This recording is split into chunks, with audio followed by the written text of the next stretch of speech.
The Crows in Tragedy by Annie Haynes. Part 3. Chapter 17. You identify these emeralds as yours? No, I can't. I don't see how anybody could identify unset stones, said the rector wearily. Inspector Furnival stopped, nonplussed.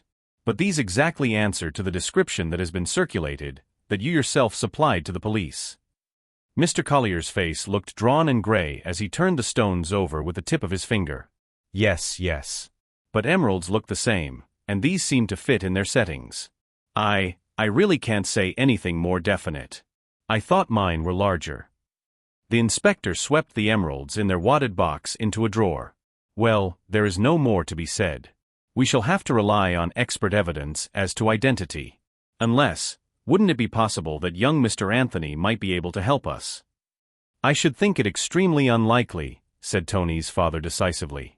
In fact, I am sure it is impossible. I always took charge of the emeralds. Tony had not seen them for years before their disappearance. The inspector pushed the drawer to and locked it. That is all that can be done this afternoon, then. I quite understood that you were prepared to be definite with regard to the identification, or I would not have troubled you. I am sorry, the rector said hesitatingly. Then there is nothing more? Nothing more, the inspector responded curtly. He and John Stedman were standing against the writing table, in one drawer of which the emeralds had been deposited. Mr. Collier paused a moment near the door and looked at them doubtfully. Once he opened his mouth as if to speak, then apparently changing his mind closed it again dumbly. When the sound of his footsteps had died away on the stone passage outside, Stedman glanced across at the inspector. Unsatisfactory, isn't it? Very, the inspector returned shortly. Thank you, sir. He took a cigarette from the case Stedman held out to him. Well, fortunately, the cross was exhibited at the Great Exhibition in '61, so I think we shall be able, with the description then given and the expert evidence of today, to reconstruct the cross and make sure about the emeralds.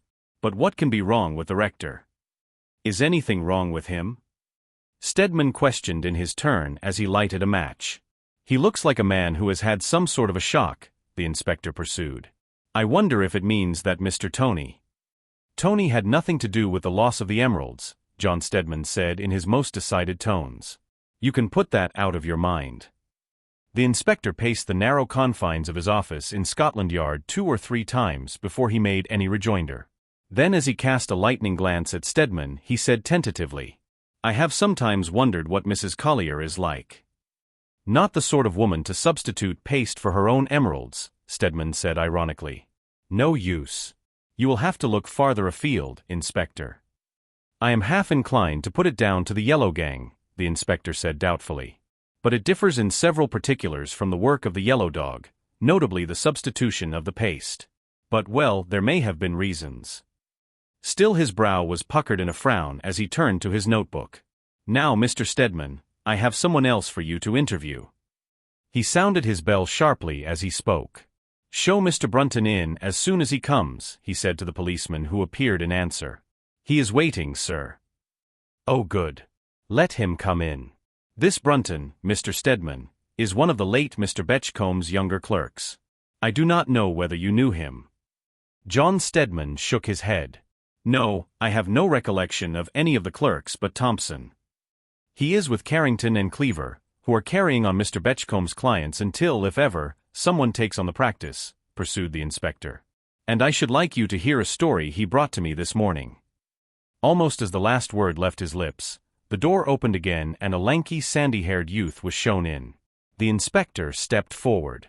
Good afternoon, Mr. Brunton. Now I want you just to repeat to this gentleman, Mr. Stedman, what you told me this morning. Mr. Brunton coughed nervously. I thought I did right in coming to you. Certainly you did, the inspector reassured him. Your evidence is most important. Now from the beginning, please, Mr. Brunton. Well, it was last night. I left the office early because I had an errand to do for Mr. Carrington, the youth began. He kept his eyes fixed on the inspector. Not once did he glance in Stedman's direction.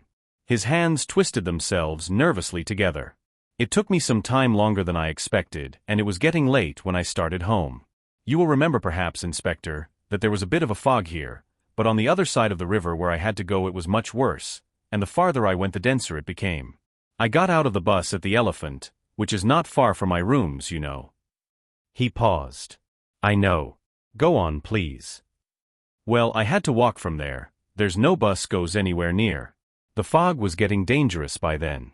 You couldn't see your hand before your face, as the saying is. I know the way well enough in the daylight, but in a fog things look so different. It is a regular network of small streets behind there, you know, and one seemed just like the other. I lost my bearings and began to wonder how I was going to get home. There were no passers-by. I seemed to be the only living creature out, and I was just making up my mind to ring the bell at one of the houses and see if anyone could direct me or help me at all, when a strange thing happened. Though I hadn't known there was anyone about, a voice spoke out of the fog close beside me as it seemed. It is the only thing to be done, you can't make a mistake. The rejoinder came in a woman's voice. But I can't do it. It wouldn't be safe. They might follow me. You must shake them off if you have any affection for me. The man's voice said again, if you have any thought for the future you will get it for me. Would you like to see me in prison, and worse? Would you like to be pointed at as, that was all I heard, sir? Mr. Brunton turned himself from Mr. Stedman to the inspector, then back again to Stedman. I was listening for all I was worth, trying not to miss a word, when that horrid fog got down my throat and tickled me, and before I could help myself I had given a great sneeze. There was a sharp exclamation, and I thought I caught the sound of footsteps deadened by the fog. That was all I could hear, sir, every word, looking from one to the other. Very good, Mr. Brunton, the inspector said as he stopped. And now just you tell Mr. Stedman why you listened, why you were anxious to hear. The youth glanced at Stedman in a scared fashion. I listened, sir, because I recognized the voices, one voice at least for certain, the man's. It was Mr. Amos Thompson's, the late Mr. Betchcomb's managing clerk. John Stedman raised his eyebrows. You are sure? Quite certain as I could be of anything, asseverated Brunton. I knew Mr. Thompson's voice too well to make any mistake, sir. I had good reason to, for he was forever nagging at me when I was at Mr. Betchcomb's. There wouldn't be one of us clerks who wouldn't recognize Mr. Thompson's voice. Is that so? Mr. Stedman raised his eyebrows again. And the other voice, the woman's? Mr. Brunton fidgeted. I wasn't so certain of that, sir. I hadn't had so many opportunities of hearing it, you see. But it sounded like Miss Hoyle's, Mr. Betchcomb's secretary. I heard it at the inquest. I understand you saw absolutely nothing to show that you were right in either surmise, John Stedman said, his face showing none of the surprise he felt at hearing Cecily's name. Nothing at all. Mr. Brunton confirmed. But if I ever heard it on earth, it was Mr. Thompson's voice I heard then. And I really don't think I was wrong in taking the other for Miss Hoyle's. As I say, I heard it at the inquest, and I took particular notice of it. John Stedman stroked his nose meditatively. How long had you been in Mr. Betchcomb's office, Mr. Brunton? Mr. Brunton hesitated a moment. 5 years, sir. I began as office boy to gain experience, you know. I was 14 then, and I am 19 now. No more, said Mr. Stedman approvingly.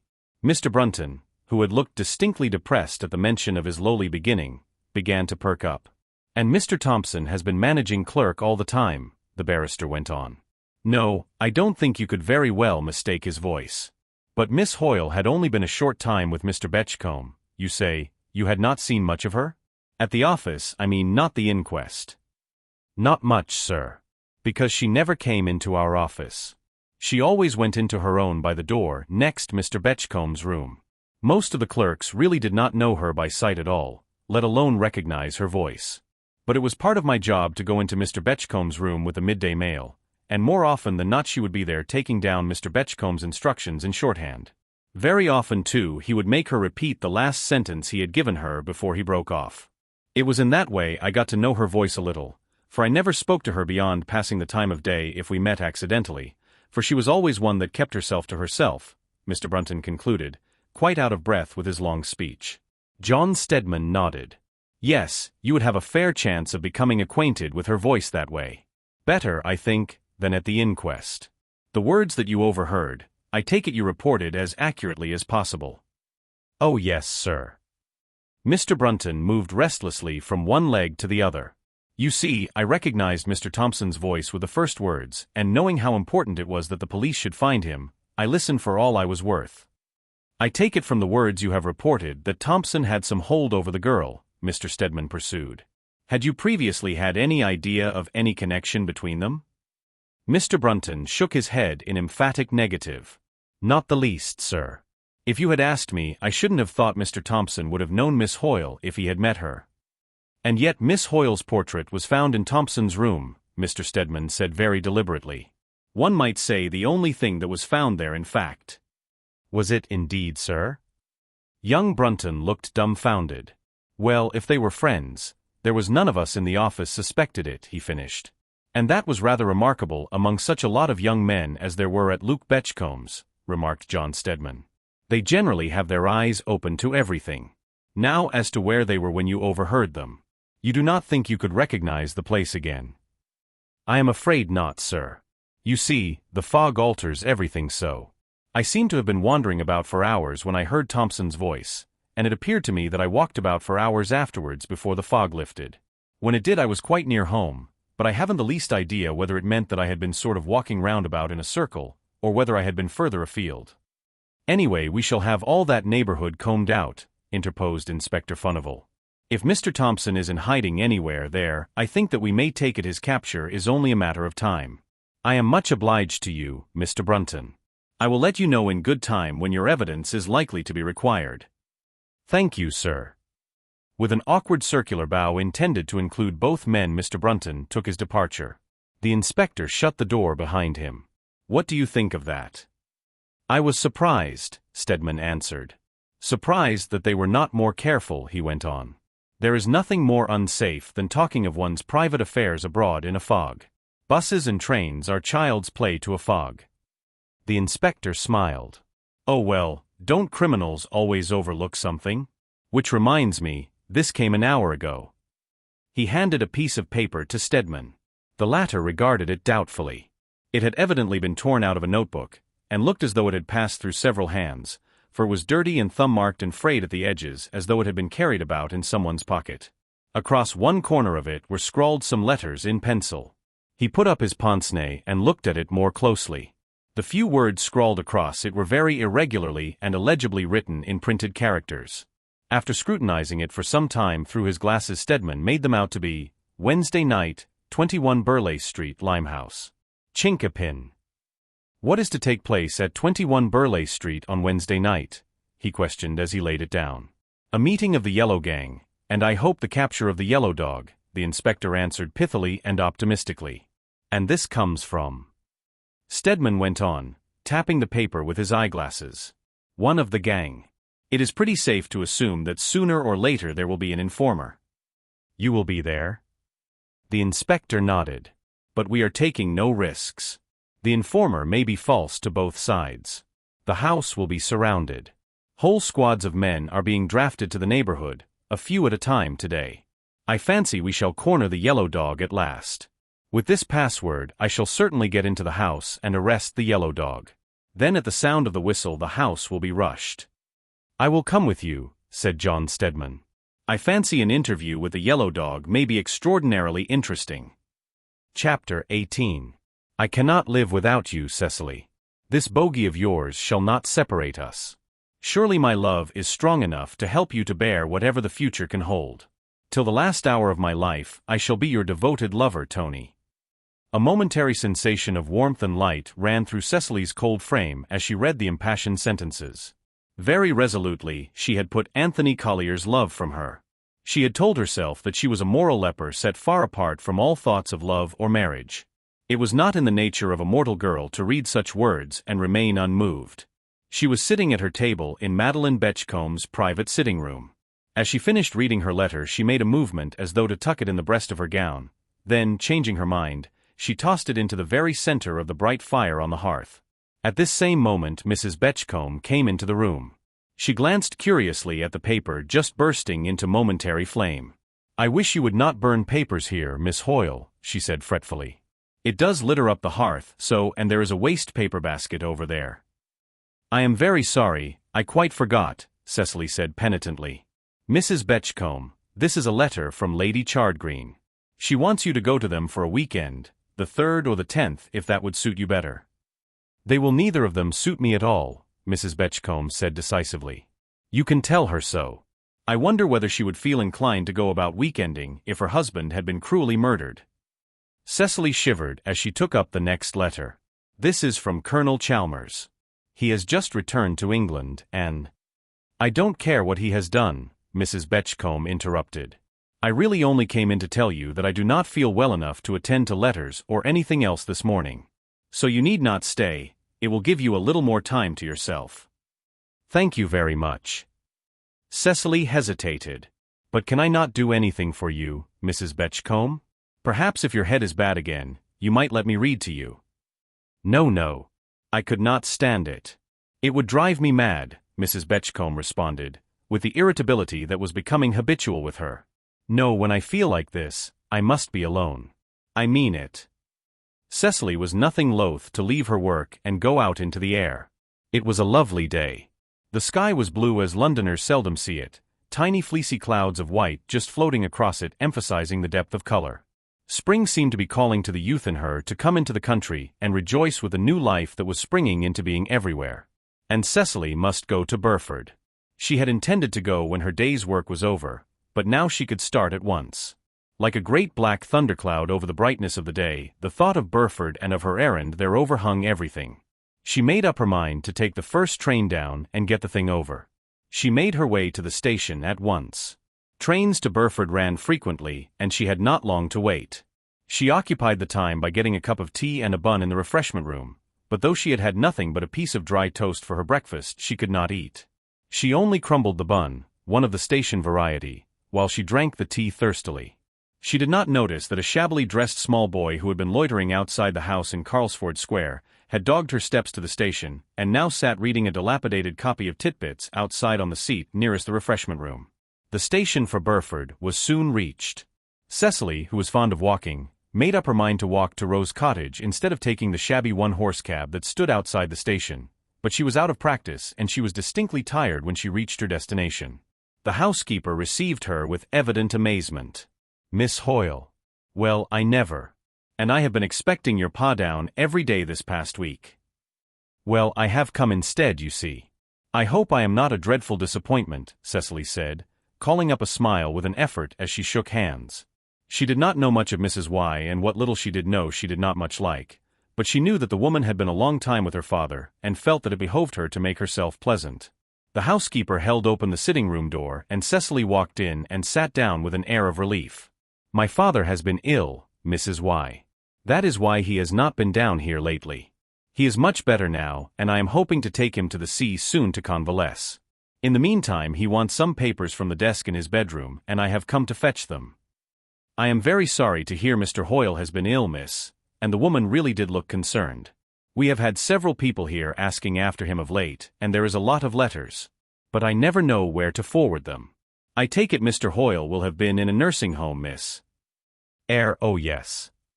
Cecily began to feel that even this woman might want to know too much. Perhaps you would get me a cup of tea, Mrs. Y, she went on. I hadn't time for lunch before I started, and though I had some tea at the station, it wasn't up to much. It never is at stations, somehow. You are right there, miss, Mrs. Y agreed. And is the master out of the nursing home now, might I ask, miss? Oh yes.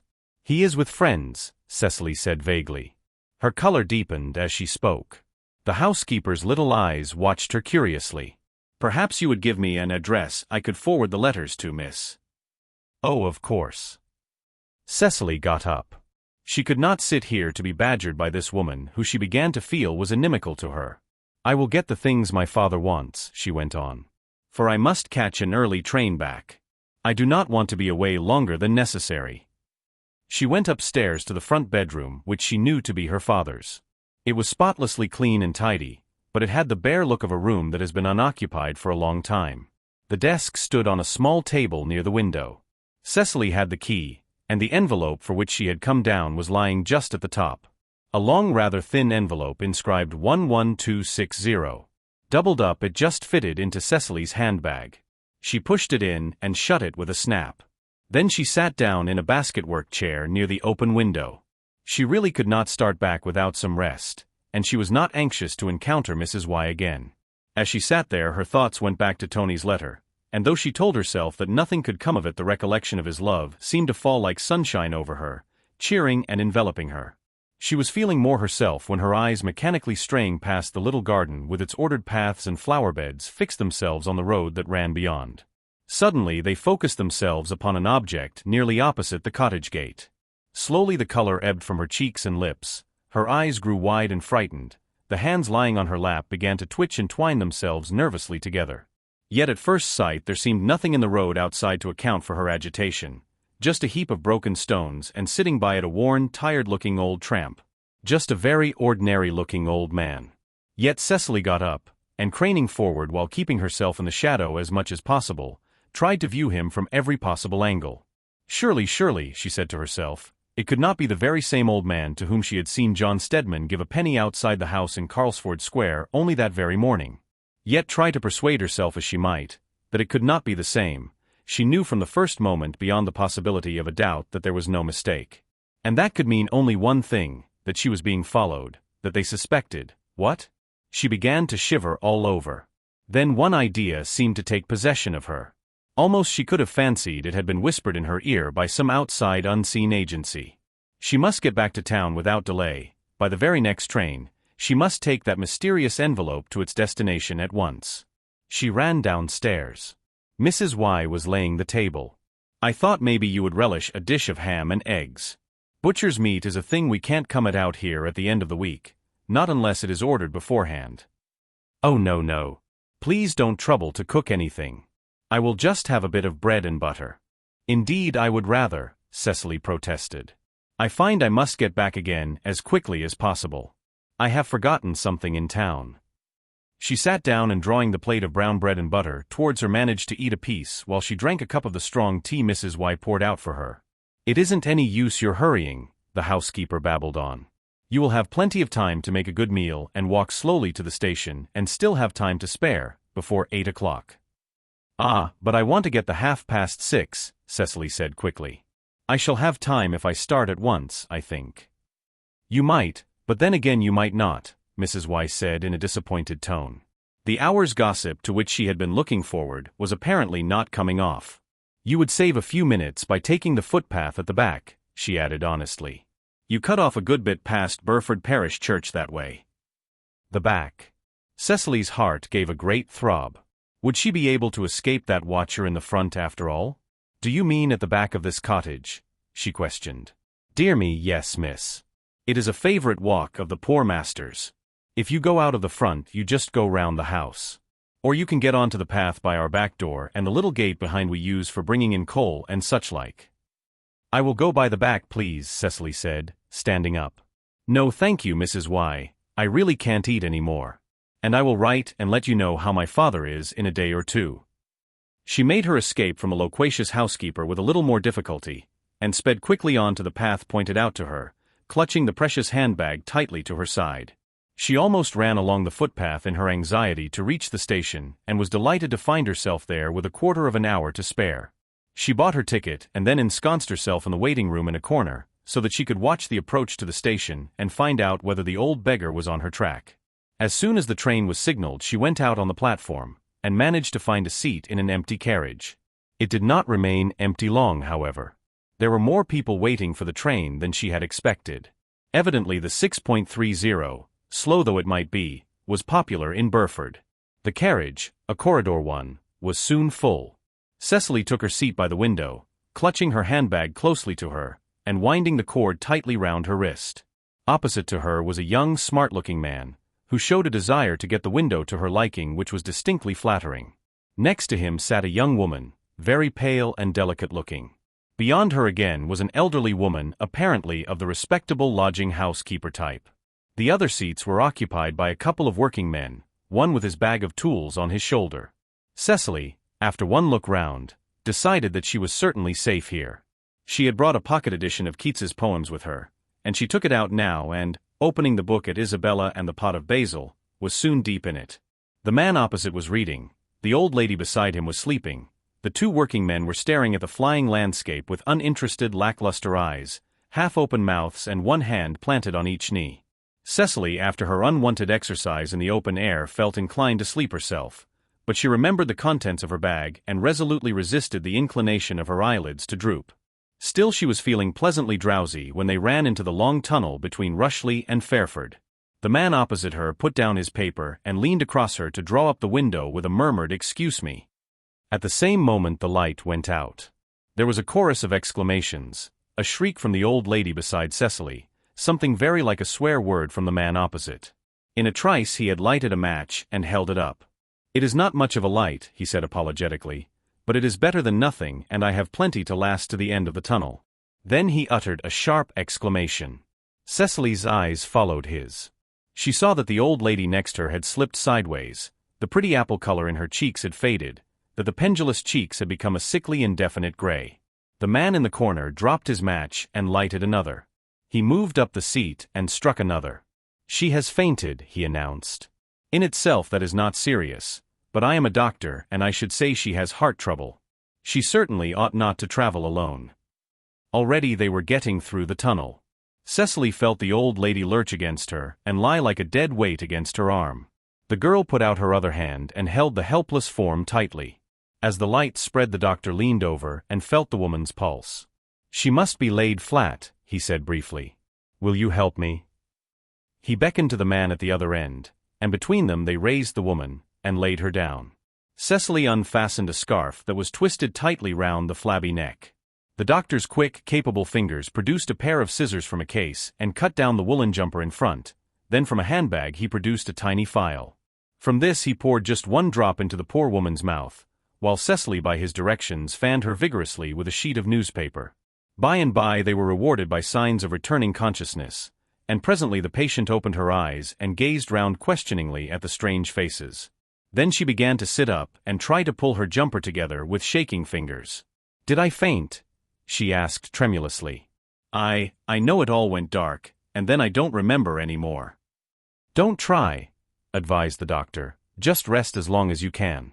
I think we can manage a pillow for you." He disposed his bag and rug behind her so that she was propped up against the end of the carriage. As she watched him fix the handbag, Cecily was suddenly reminded of her own bag with its precious contents. With a certain prevision of evil, she clapped her free hand on her wrist. The bag was gone. She remembered that it had been in her way when she began to help with the invalid, then she could remember no more. Withdrawing her hand from the sick woman's grasp, she began to search feverishly among the newspapers and various odds and ends that were strewn all over the compartment. The doctor looked at her. "You have lost something? Your bag? Oh, now where did I see it? Oh, I remember, you put it down here." He produced it from the side of his patient, from between her and the wood of the compartment, and handed it to her. Cecily almost snatched it from him. How had she come to let it fall, she asked herself passionately. But had she dropped it, or had it been taken from her?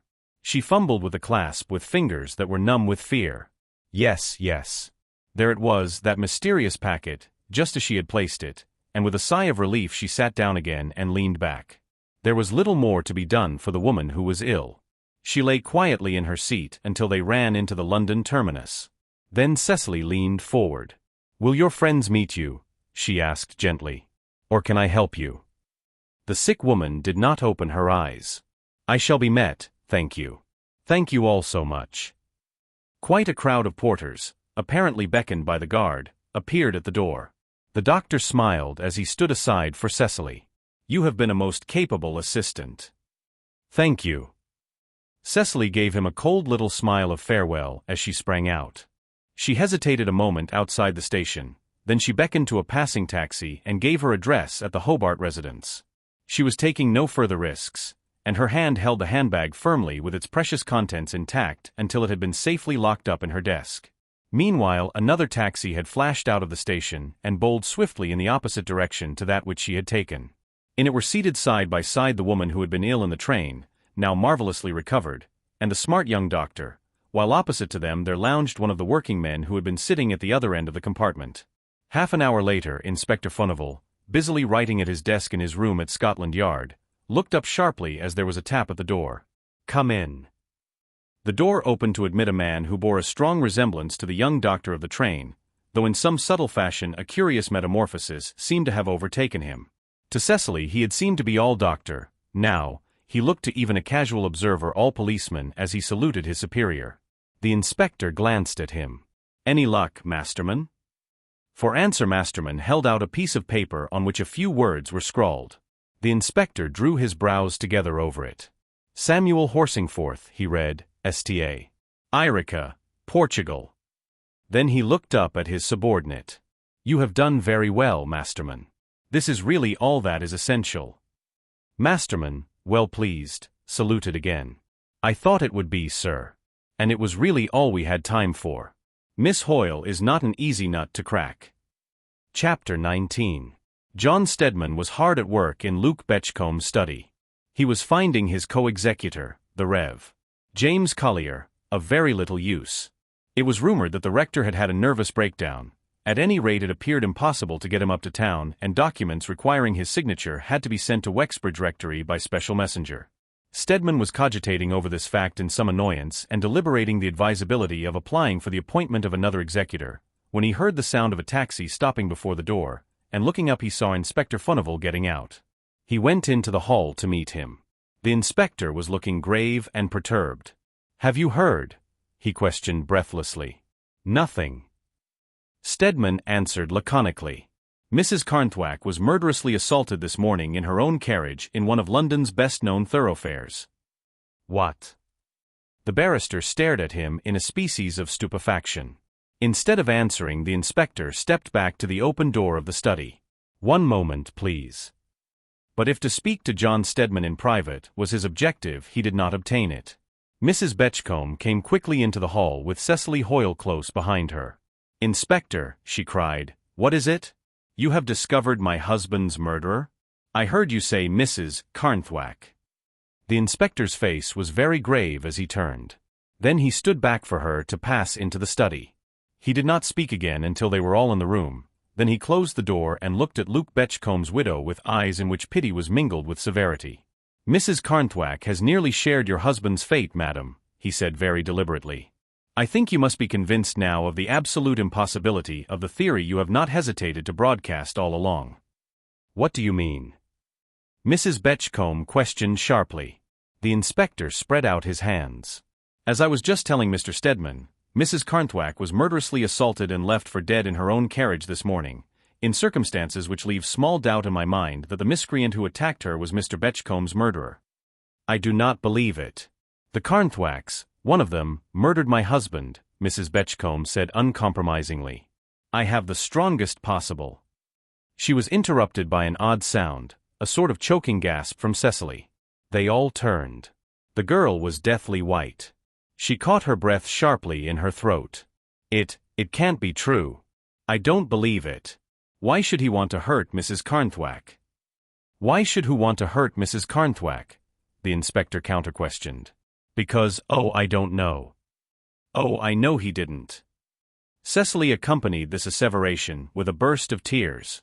"Nobody could be so cruel." "Somebody has," the inspector said dryly. "Is it any consolation to you to think that there are two murderers at large instead of one, Miss Hoyle?" Cecily stared at him, twisting her hands about, apparently in an agony of speechlessness. She made 2 or 3 hoarse attempts to answer him. Then, with a wild glance round at the amazed faces of Stedman and Mrs. Betchcombe, she turned and rushed out of the room. The inspector glanced at John Stedman, a glance intercepted by Mrs. Betchcombe. "Hysteria," that lady remarked scornfully. "I fancy she thinks that you suspect Anthony, and that naturally, but enough of Cecily Hoyle. What is this wild tale of yours about Mrs. Carnthwack, Inspector?" "It is no wild tale, madam," the inspector said coldly. "I have just come from the Carnthwack's house, where Mrs. Carnthwack lies at death's door. I came here by Mr. Carnthwack's express desire to see whether I could induce Mr. Stedman to accompany me to consult with him as to the best measures to be taken now." "Of course I will come, Inspector," the barrister said readily. "As I should go anywhere where it was in the least probable that I should hear anything at all bearing upon our own case. One never knows from what point elucidation may come." Mrs. Betchcombe turned her shoulder to him. "Oh, please don't prose, John. Now what has happened to Mrs. Carnthwack, Inspector?" "Mrs. Carnthwack, madam, was just taking a drive as you might yourself. She came up Piccadilly, left an order at a shop in New Bond Street, told her man to drive by way of Regent Street and Oxford Street to the park, to go in by the Marble Arch and wait near the Victoria Gate until Mr. Carnthwack, who had been out for the night, came from Paddington Station to join them. As it happened, he was at the meeting place first. When the car stopped, he was amazed to see Mrs. Carnthwack lolling back in a sort of crouching position against the side of the car. At first he thought she had had a fit of some kind, but there was an odor to which he was unaccustomed hanging about the car, and then he discovered a piece of cord twisted tightly round his wife's throat. He cut it in a frenzy of fear, and for some time they thought she was dead. But they drove straight to some doctor they knew close to the park. He tried artificial respiration and brought her round to some extent, and then before they took her home, phoned to Scotland Yard for me. What was the motive? Stedman asked quietly. The inspector raised his eyebrows. Only one person saw Mr. Betchcomb's murderer. Mrs. Carnthwack was a witness to be feared. But you say she is not got rid of. She is alive. Mrs. Betchcombe interrupted hysterically. At present, the inspector rejoined grimly. Mr. Stedman, if you could come.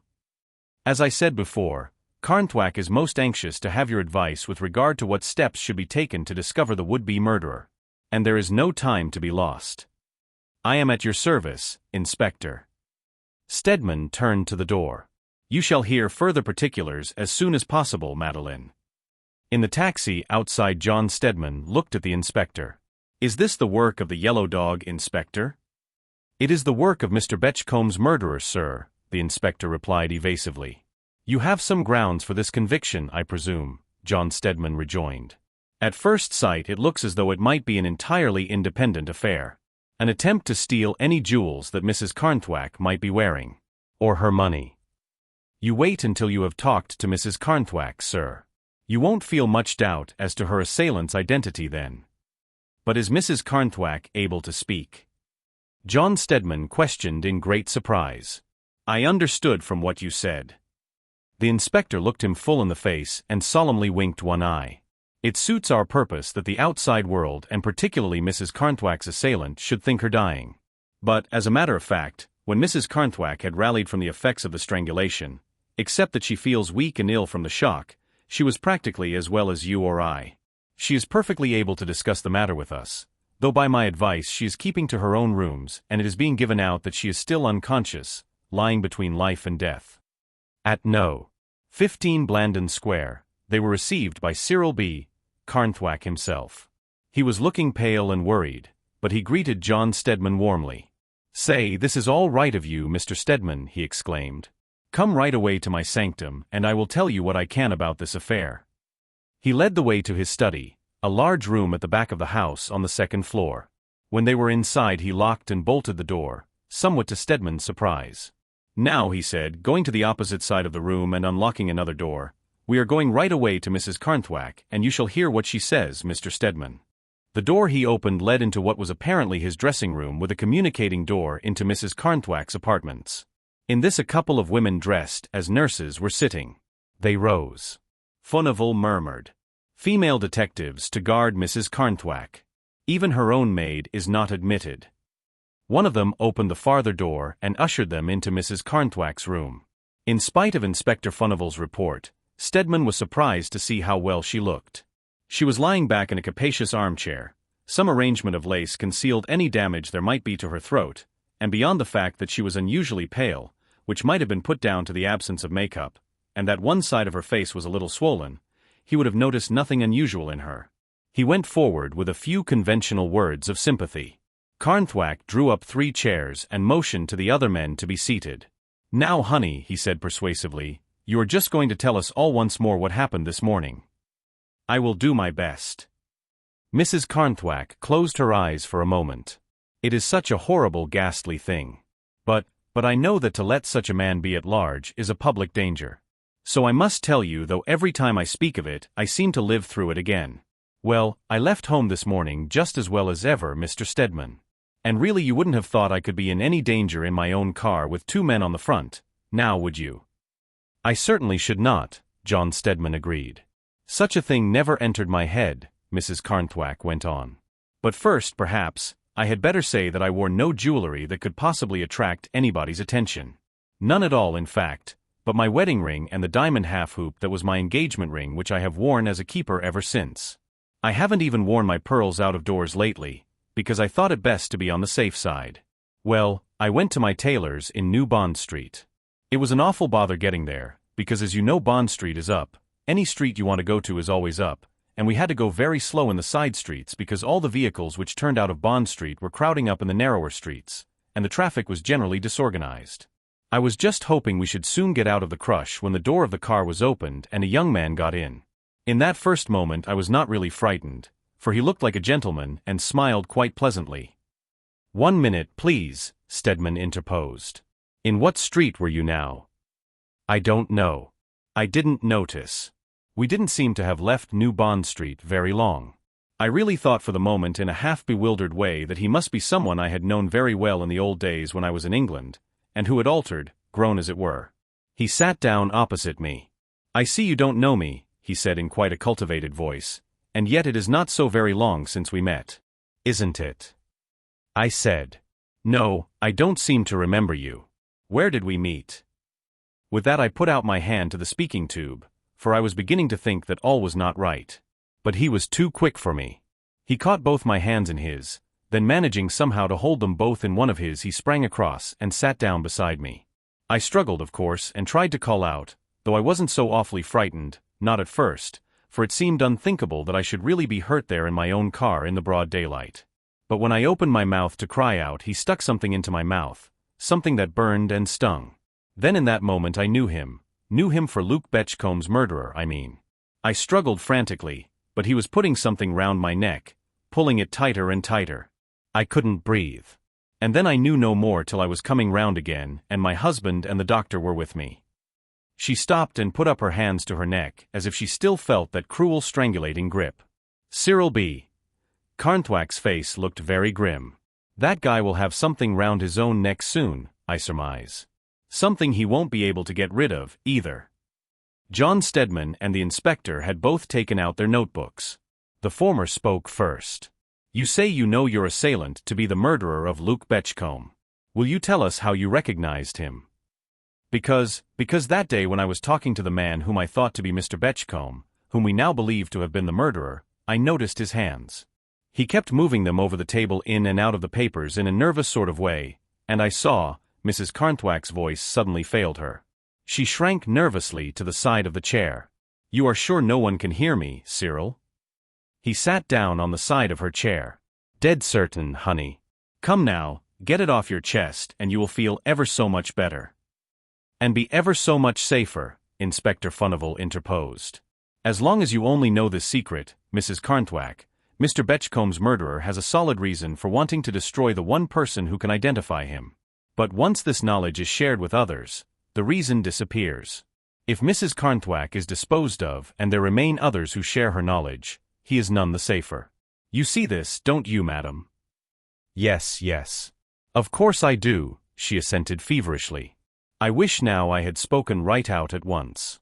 But I wanted a big American detective to undertake to get my diamonds back. My husband had promised to engage him, and I wanted him to have this exclusive information. Now, we will have everybody else knowing the secret too." "Never mind, madam, there will be plenty for him to do," Inspector Furnival observed consolingly. "You were telling us you noticed the hands of the man in Mr. Betchcomb's office." "Yes." Mrs. Carnthwack glanced up again at her husband and seemed to gather strength from his smile. "I just looked at his hands mechanically while we were talking, and I saw that though they were nice hands, well-shaped and carefully manicured, they had one curious defect, if you can call it a defect. The thumb was unusually long and the first, don't you call it the index finger, was very short, so that the two looked almost the same length. It was an odd fault, and I never noticed it in any hand before until—" "Yes, madam, until?" the inspector prompted as she paused with a shiver. "Until this morning in the car," she went on, steadying her voice with an effort. "Just as he caught my hands, I saw his and I knew beyond the possibility of a doubt that my assailant was the man who stole my diamonds and murdered Mr. Betchcombe." "Well, that is definite enough, anyhow," John Stedman remarked thoughtfully. "Were both hands alike, do you know, Mrs. Carnthwack?" "Yes, they were," she returned in a more positive tone than she had yet used. "I noticed that particularly." "Did you recognize him in any other way?" the inspector asked with his eye on his notebook. No, not really. I can't say I did, Mrs. Carnthwack said hesitatingly. That is, I did think there was something about the eyes, though the Crow's-Inn man had his hidden by smoked horn-rimmed glasses, so I couldn't have seen much of them. But there was something about his eyebrows and the way his eyes were set that I certainly thought I recognized. John Stedman was drawing his brows together. Yes, it is a curious defect, and I should think, as you say, an uncommon one, yet I cannot help feeling that I have noticed the same thing in some hands I have seen, fairly lately too, but I cannot remember where, he said in a puzzled tone. Probably I shall recollect presently. Was it a warning glance the inspector shot at him? Stedman could not be quite certain, but at any rate there was no misinterpreting Carnthwack's gesture as he got up from his seat on the arm of his wife's chair. She can't tell you any more, gentlemen, and that's a fact. What became of that guy is what we want to know, and what we reckon your clever police are going to find out. Now you can't be half murdered and left for dead in the morning without being a wee trifle exhausted in the afternoon, so if you could come to my study. You won't be long? I don't feel as if I should ever be safe away from you again, his wife pleaded. Carnthwack's reply was to pat her shoulders. I shan't leave you long, honey. And you just figure to yourself you are as safe as a rock with these gentlemen in the study with me, and these females in the dressing room. Once more in his study, the American's face hardened again as he invited the other men to sit down, and put a big box of cigars on the table before them. There's nothing like a smoke to clear the brain, gentlemen, he said as he lighted one himself. And what do you make of the affair now that you have seen Mrs. Carnthwack? John Stedman took the answer upon himself. As brutal and deliberate an attempt to murder as I ever heard of. There I am with you, Cyril B., Carnthwack said grimly. How did that fellow find out where Mrs. Carnthwack was journeying and when? There's where I should like you to put me wise. He may not have arranged anything beforehand. It may have been a sudden thing when he saw the carriage, Inspector Furnival hazarded. Don't you bet your bottom dollar on that, old chap. Carnthwack admonished, puffing away at his big cigar. He don't go about with a drop of chloroform and a nice long piece of ribbon handy in his pocket any more than other folks, I guess. It just figures out like this. Some of our folks here must be acquainted with this guy, and put him wise to Mrs. Carnthwack's movements. Yes, I think there can be no doubt you are right about that, John Stedman assented deliberately. What of Mrs. Carnthwack's maid? Came over with us from the States, the American told him. And she is devoted to Mrs. Carnthwack. No flies on her. No young man? The inspector questioned. Not the shadow of one, Carnthwack told him, leaning back in his chair and watching his cigar smoke curl up to the ceiling. No great friend. Never heard of one. Of course I don't say she has no acquaintance, but she is one of the sort that keeps herself to herself, as you say over here. Next thing is the chauffeur and footman, the inspector went on. I should like a talk with them. It seems inconceivable that they should not have seen this man get in or out. I don't know that it does, said Carnthwack thoughtfully. They are taught to keep their heads straight in front of them, the footman at least, and the chauffeur has enough to do in the traffic of London streets, I reckon, to look after himself and his car. However, you can have them as long as you like, but you won't get anything out of them. They swear they saw nothing and heard nothing, and that is all they will say. They were bothered with the traffic being diverted on all sides, and continually having to slow down, and of course it was this slowing down that gave the guy his chance. He must be a cool hand, that. Say, Inspector, do you think it was this yellow dog the newspapers have a stunt about? When we have caught the yellow dog, I shall be able to tell you more about it, the inspector replied evasively. I will see your men, please, Mr. Carnthwack. But before they come, let me warn you again to be most careful not to allow it to be known that Mrs. Carnthwack escaped with comparatively so little injury. Continue to represent her as lying at death's door, and let nobody but the doctor and nurses see her. I cannot exaggerate the importance of not allowing it to reach the ears of her would-be murderer that he has failed. We must look to it that not a breath as to her condition leaks out from us, Mr. Stedman. John Stedman was looking out of the window. I quite see your point, Inspector. It is most important that we should not allow the faintest suspicion of the truth to leak out among our friends, especially. Carnthwack prompted. John Stedman did not speak, but he turned his head and looked at the inspector. From the widow, Mrs. Betchcombe, the detective finished. Carnthwack stared at him. Why Mrs. Betchcombe? Because, said the inspector very slowly and emphatically, she might tell Miss Cecily Hoyle and The eyes of the three men met, and then the pursed-up lips of Cyril B. Carnthwack emitted a low whistle. Sakes alive! Sits the wind in that quarter. Chapter 20. Samuel Horsingforth, passenger to Lisbon by the Atlantic, starting from Southampton 17th instant. Inspector Furnival read the telegram over again aloud, and then handed it to Stedman. Better get there before the boat train, I think, sir. Stedman nodded. I'll guarantee my touring car to do it in less time than anything else you can get. Why, yes. Perhaps it may, but, the inspector said uncertainly. But what? Stedman questioned in surprise. The inspector cleared his throat, apparently in some embarrassment. I should like nothing better than the car, but that I am afraid the fact that we are going down to Southampton in her might leak out, and then the journey might be in vain. John Stedman drew in his lips. Trust me for that. My chauffeur can keep a still tongue in his head, and you ought to know me by now, Furnival. I ought, sir, that's a fact, the inspector acquiesced. It is the chauffeur I am doubtful of. Never was there a case in which servants' gossip has been more concerned and done more harm than this one of Luke Betchcomb's death. I will take care that he knows nothing of our destination until after we have started, Stedman promised, but these cold winds of late have given me a stiff arm, and I am afraid rheumatism is setting in.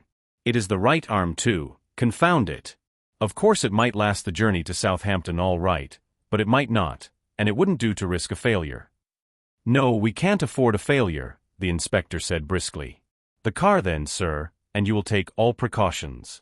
Have you heard anything of Mrs. Carnthwack? Lying at death's door. Mrs. Betchcombe has inquired, Stedman said laconically. The inspector smiled warily. We shall have all our time to keep Cyril B. quiet till we want him to speak. Their American detective is here too, butting in, as they phrase it. 10 o'clock then. 10 o'clock, Stedman assented. He was at Scotland Yard in his luxurious touring car punctually at the appointed hour. Punctual as he was, though, the inspector was waiting on the step for him. Got off all right, Inspector, the barrister remarked as the detective took his seat and the car started. Only filled up with petrol at a garage after we left my flat, and I told Mrs. Betchcombe that I might be back to lunch. Chauffeur doesn't know where we are going yet. You direct him to the Southampton road and then I will tell him to put all speed on. The day was perfect, no headwind, just a touch of frost in the air. Both men would have enjoyed the long smooth spin if their minds had been free, if their thoughts had not been busy all the time with their journey's end. To the inspector, if all went well, it would spell success, when success had at first seemed hopeless and a long step forward in the great campaign on which he had embarked. To Stedman it would mean that a certain theory he had held all along was justified. As they reached Southampton, the inspector looked at his watch. Plenty of time, half an hour to spare. They drove straight to the docks and went alongside. The inspector had good reason to expect his prey by the boat train. They had left the car higher up. Stedman waited out of sight. The inspector went on board and ascertained that Mr. Samuel Horsingforth had not so far arrived. As the boat train drew up, keeping himself well out of sight, Stedman peered forth eagerly. The train was not as crowded as usual, but so far as Stedman could see no Mr. Horsingforth was visible. Then just at the last moment a man of middle height strolled to the gangway, a man who, though his face and figure were absolutely unknown to the barrister, seemed to have something vaguely, intangibly familiar about him. Stedman was looking out for a slight, spare-looking man, shorter than this one, with the rounded shoulders of a student, pale too, with a short straggling beard and big horn-rimmed glasses. The man at whom he was looking must be at least a couple of inches taller than the one they were in search of, and he was distinctly stout, and his shoulders were square, and he carried himself well. He was clean-shaven too. He had the ruddy complexion of one leading an outdoor life. He smiled as he spoke to a porter about his luggage, and Stedman could see his white, even teeth and his twinkling gray eyes. Yet, after a momentary pause, the barrister came out into the open and followed up the gangway. Suddenly Stedman saw Inspector Furnival moving forward. The man in front saw too, and came to a sudden stop, stopped and faced round just as he was about to put his foot on deck, and then seeing Stedman stopped again and looked first one way and then the other and finally stepped on deck with an air of jaunty determination. Inspector Furnival came up to him. Samuel Horsingforth, alias John Frederick Hoyle, alias Amos Thompson, I hold a warrant for your arrest on a charge of fraud and embezzlement. It is my duty to warn you that anything you may say will be taken down in writing and may be used in evidence against you. For a minute Stedman thought that the man whose arm the inspector was now holding firmly was about to collapse. His ruddy color had faded and he seemed to shrink visibly. But he rallied with a marvelous effort of self-control. "You are making some strange mistake," he said coolly. "Samuel Horsingforth is my name. Of the others you mention, I know nothing. I have been backwards and forwards several times on this line, and more than one of the officers and stewards know me, and can vouch for my good faith." The inspector's grip did not relax. "No use, Thompson, the game is up," he said confidently. "You have made yourself a clever alias, I admit, but it is no use trying to go on with it now. You don't want any disturbance here." Horsingforth, alias Thompson, made no further resistance. He allowed the inspector to lead him down the gangway and down to the quay to Stedman's car. Only when the inspector opened the door did he hold back. "Where are you taking me?" "Town," the inspector answered laconically.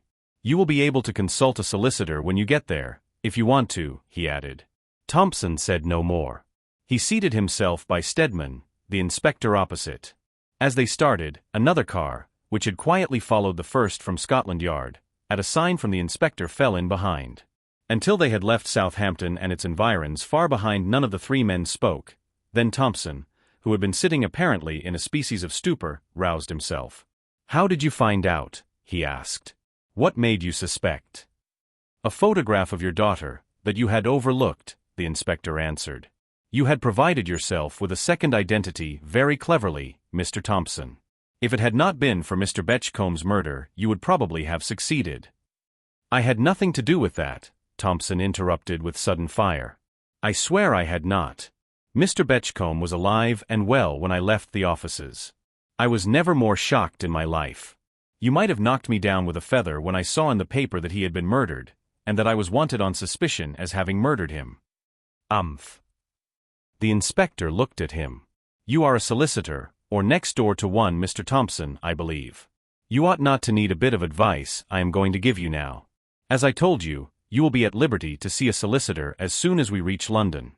Send for the best you know and tell him the whole truth about this unhappy affair, and tell nobody else anything at all." Thus advised, Thompson wisely became dumb. He sat back in his corner of the car in a hunched-up, crouching condition. He looked strangely unlike the jaunty, self-satisfied man who had stepped upon the gangway of the Atlantic so short a time before. To the inspector, watching him, he seemed almost visibly to shrink, and as the detective's keen eyes wandered over him, he began to understand some of the apparently glaring discrepancies between the descriptions of Thompson circulated by the police and the appearance of the man before him. Thompson's teeth had been noticeably defective. Samuel Horsingforth, otherwise Hoyle, had had all the deficiencies made good and was, when he smiled, evidently in possession of a very good set of teeth, real or artificial. This, besides entirely altering his appearance, made his face fuller and quite unlike the hollow cheeks of Mr. Betchcomb's missing clerk. That Thompson had worn a thin, straggly beard, while this man was clean-shaven, went for nothing, but Thompson had been bald, with hair wearing off the forehead. Horsingforth's stubbly, gray hair grew thickly and rather low, and though the inspector now detected the wig, he inwardly acknowledged it to be the best he had ever seen.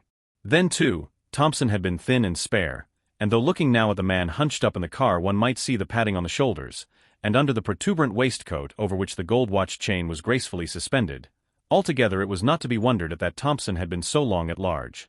Inspector Furnival knew that his present capture would add largely to a reputation that was growing every day. At the same time he realized that he was still a long way from the achievement of the object to which all his energies had been directed, the capture of the yellow dog and the dispersal of the yellow gang. Thompson took the inspector's advice for the rest of the drive and said no more. There were moments when the other two almost doubted whether he were not really incapable of speech. They drove direct to Scotland Yard. From there, later in the day, Thompson would be taken to Bow Street to be formally charged, and from thence to his temporary home at Pentonville. After the remand, Stedman and the inspector walked away together. "So that's that. A clever piece of work, Inspector," the barrister remarked. The inspector blew his nose. "All very well as far as Thompson is concerned. But Thompson is not the yellow dog." John Stedman shrugged his shoulders. "Sometimes I have doubted whether he were not." The inspector looked at him with a curious smile. "I don't think you have, sir. I think your suspicions went the same way as mine from the first." Stedman nodded. "But suspicion is one thing and proof another. And that is a good deal nearer than it was, the inspector finished. The yellow dog's arrest is not going to be as easy a matter as Thompson's, though, Mr. Stedman. By Jove. Those fellows have got it already. They were passing a little news shop where the man was putting out the placards, Crows in Tragedy, Arrest of Thompson. Further on, Crows in Mystery, Arrest of Absconding Clerk at Southampton, Thompson at Bow Street, Story of His Career, Astounding Revelations. Pure invention, said the inspector, flicking this last with his stick. I should like to put an end to half these evening rags. I wonder what his history has been. Stedman said speculatively. I am sorry for his daughter, and Tony Collier too. This will put an end to that affair, I fancy. I don't know, said the inspector as they walked on. Mr. Tony seems to have made up his mind, and I should fancy he could be pretty pig-headed when he likes. I sent the girl a letter from Scotland Yard covering one of Thompson's, so that she should not hear of this arrest first from the papers. Poor girl. But I think she has been dreading this for some time. Probably anything, even this certainty, will be better than the state of fear in which she has been living of late. Probably, the inspector assented. Then he went on after a minute's pause. Thompson's is the most ingenious case I have ever come across of a deliberately planned course of dishonesty, with a second identity so that Thompson of Betchcombes could disappear utterly and Mr. Hoyle of Rose Cottage, Burford, could just take up his simple country life, paint his pictures and potter about the village where he was already known. Yes. His fatal mistake was made in putting in his daughter as Mr. Betchcombes' secretary, John Stedman said thoughtfully. It trebled his chances of discovery, and I can't really see his motive. I suppose he thought she could assist his schemes in some way. Yes, I fancy he did get some information from her, the inspector assented. Though I am certain the girl herself did not know that Thompson and Hoyle were one and the same until after Mr. Betchcombes' death. Then I imagine he disclosed his identity to her, and that accounts for the state of tension in which she has been living. His second mistake was leaving her photograph in his room. That gave the clue to his identity. Yes. Well, as you know, Inspector, it is the mistakes that criminals make that provide you and me with our living, Stedman said with a chuckle. And now Mr. Thompson Hoyle will disappear for some considerable time from society. And the intelligent public will probably clamor for his trial for Mr. Betchcombes' murder. For a large section of it has already believed him guilty. And not without reason, the inspector said gravely. Appearances have been, and are, terribly against Thompson. Mrs. Carnthwack's evidence may save him if... Yes. If, Stedman prompted. If she is able to give it, the inspector concluded. But Mrs. Carnthwack is not recovering from the injuries she received in that terrible assault upon her so quickly as was expected. In fact, the latest editions of the evening papers, after having devoted all their available space to Thompson's career and arrest, will have a paragraph in the stop press news recording Mrs. Carnthwack's death. What? Stedman glanced sharply at the inspector's impassive face. Then a faint smile dawned upon his own. So that, with that of Thompson's arrest, the yellow dog will feel pretty safe. I hope so, returned the inspector imperturbably. Chapter 21. 1 minute, sir. I shan't hurt you. With a comical look at the inspector, John Stedman submitted himself to the hands of the little old man in the shabby black suit, who was surveying him with critical eyes in the looking-glass, and who now approached him with a curious little instrument looking like a pair of very fine tweezers, combined with a needle so minute that it almost required a microscope to see it.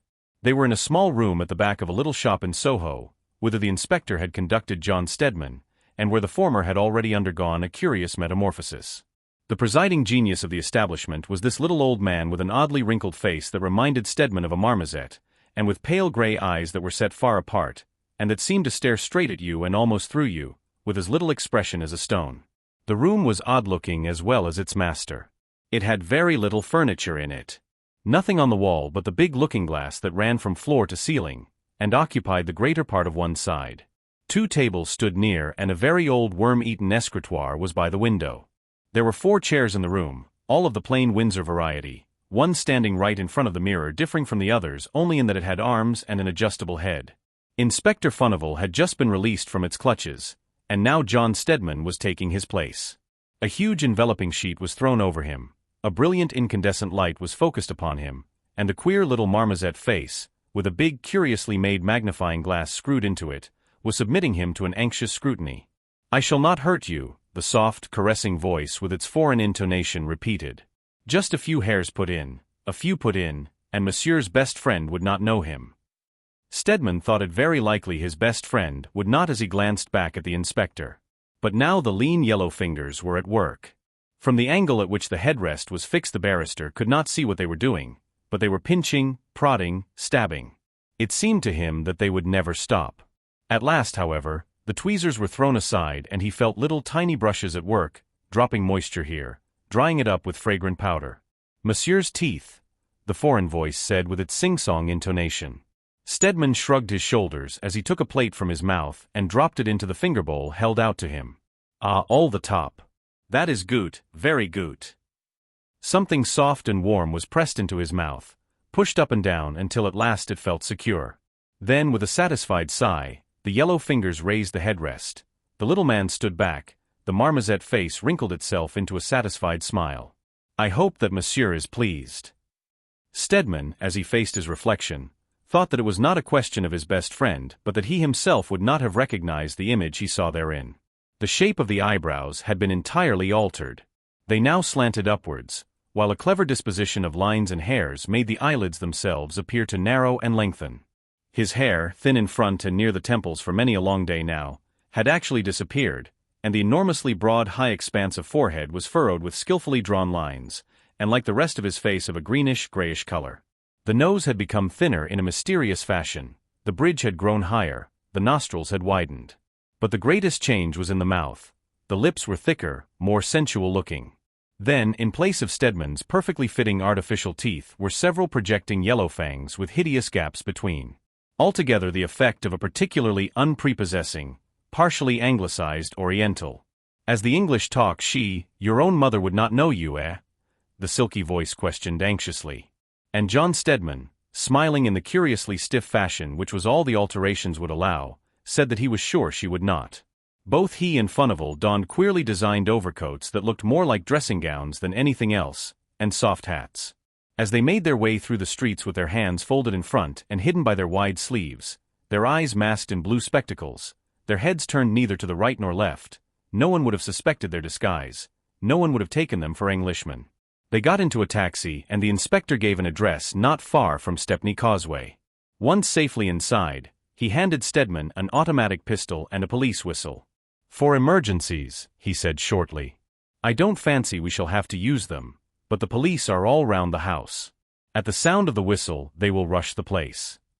Yes, you may depend upon me, Inspector, Stedman said quietly. Here we are, said the inspector, drawing a couple of parcels from his capacious pockets. One of them he handed to John Stedman, the other he unfastened himself. He shook out a voluminous, flimsy garment of bright yellow and unwrapped from its tissue paper a small yellow mask. These dominoes we had better put on here beneath our overcoats, Mr. Stedman, and our masks we shall have to slip on as soon as we get inside.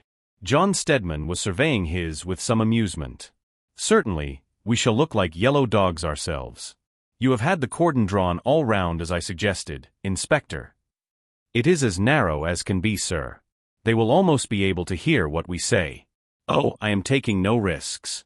But I mean to catch the big yellow dog himself tonight, dead or alive. Aye, dead or alive. Stedman echoed. You have been near him once or twice before, haven't you, Inspector?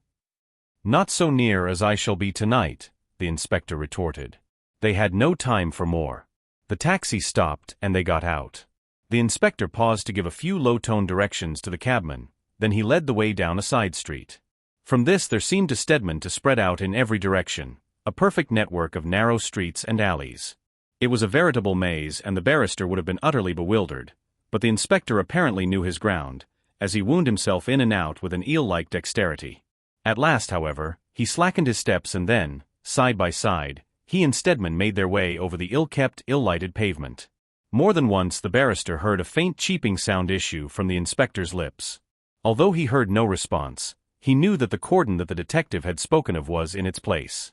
When the inspector stopped again he looked round and up and down, then turned sharply to the right into a small cul-de-sac apparently running between two high brick walls, for Stedman could see no windows on either side. As they were nearing the opposite end to that by which they had entered, however, they came upon a low door at the right. To the barrister's heated fancy, there was something sinister about its very aspect. The windows on either side were grimy and closely shuttered. They and the door were badly in need of a coat of paint.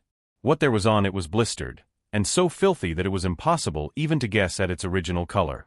There was no sign of either knocker or bell, but right at the top of the door was a small grill through which the janitor could survey the applicants for admission, himself unseen. The inspector applied his knuckles to the door, softly at first, then with a crescendo of taps that was evidently a signal. Stedman, with his eyes fixed on the grill, could see nothing, no faintest sign of movement, but for one moment he felt a sickening sense of being looked at. He could almost have fancied of being looked through. Then moving softly, noiselessly, in spite of its apparently dilapidated condition, the door in front of them opened. The inspector stepped inside, Stedman keeping close to him, and gave the word "Chinkapin," and at the same moment Stedman became aware of a figure veiled in black from head to foot standing motionless against the wall behind the door. The door closed after them with a snap in which Stedman fancied he heard something ominous. They found themselves in a long, rather wide passage down which they proceeded, the inspector still leading, their bare hands held out in front of them, thumb-tip joined to thumb-tip, fingertip to fingertip.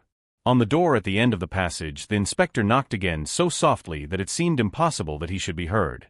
However, as if by magic, this door opened suddenly. Inside, in contrast with the brightness in the passage, everything looked dark, but gradually Stedman made out a faint, flickering light. A soft, sibilant voice spoke, this time apparently out of the air, since there was no sign of any speaker. The Great Dane bites. His enemies will bite the dust. The inspector gave the countersign. Once again they moved forward and found themselves in a narrow passage running at right angles to the first. Here, instead of bareness, were softly carpeted floors and heavy hangings on the walls, and a sickly sweet smell as of incense. The light, dim and flickering at first, grew stronger and more diffused.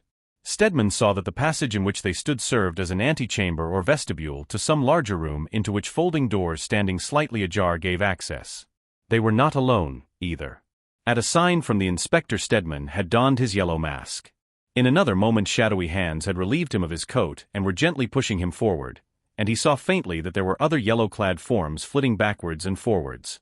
Between the half-open doors he could glimpse more light, golden, dazzling, while over everything there brooded a sense of mystery, of evil unutterable.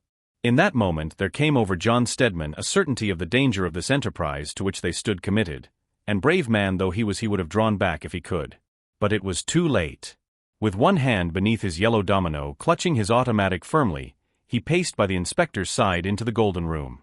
As the first sight of it burst upon him he asked himself whether he could really be living in sober 20th century England, or whether he had not been translated into some scene of the Arabian Nights. The room was oblong in shape, the ceiling, pale yellow in color, was low, and across it sprawled great golden flowers. In the center of each blazed, like some lovely exotic jewel, a radiant amber light.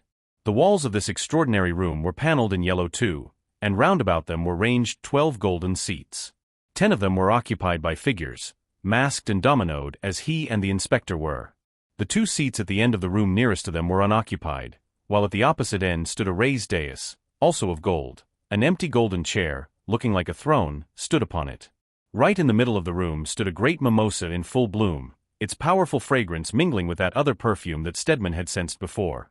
His feet sank into the pile of the carpet as he followed the inspector to the unoccupied chairs nearest to them. At the same moment the hangings at the back of the throne were parted and a tall figure came through, masked, and wearing the same kind of yellow domino as all the others. He seated himself upon the throne upon the dais. At the same moment a sweet-toned bell began to ring slowly. Stedman had hardly realized that there was any sound to be heard, but now he became conscious by its sudden cessation that there had been a low incessant hum going on around. Then the bell ceased, and the silence grew deadly.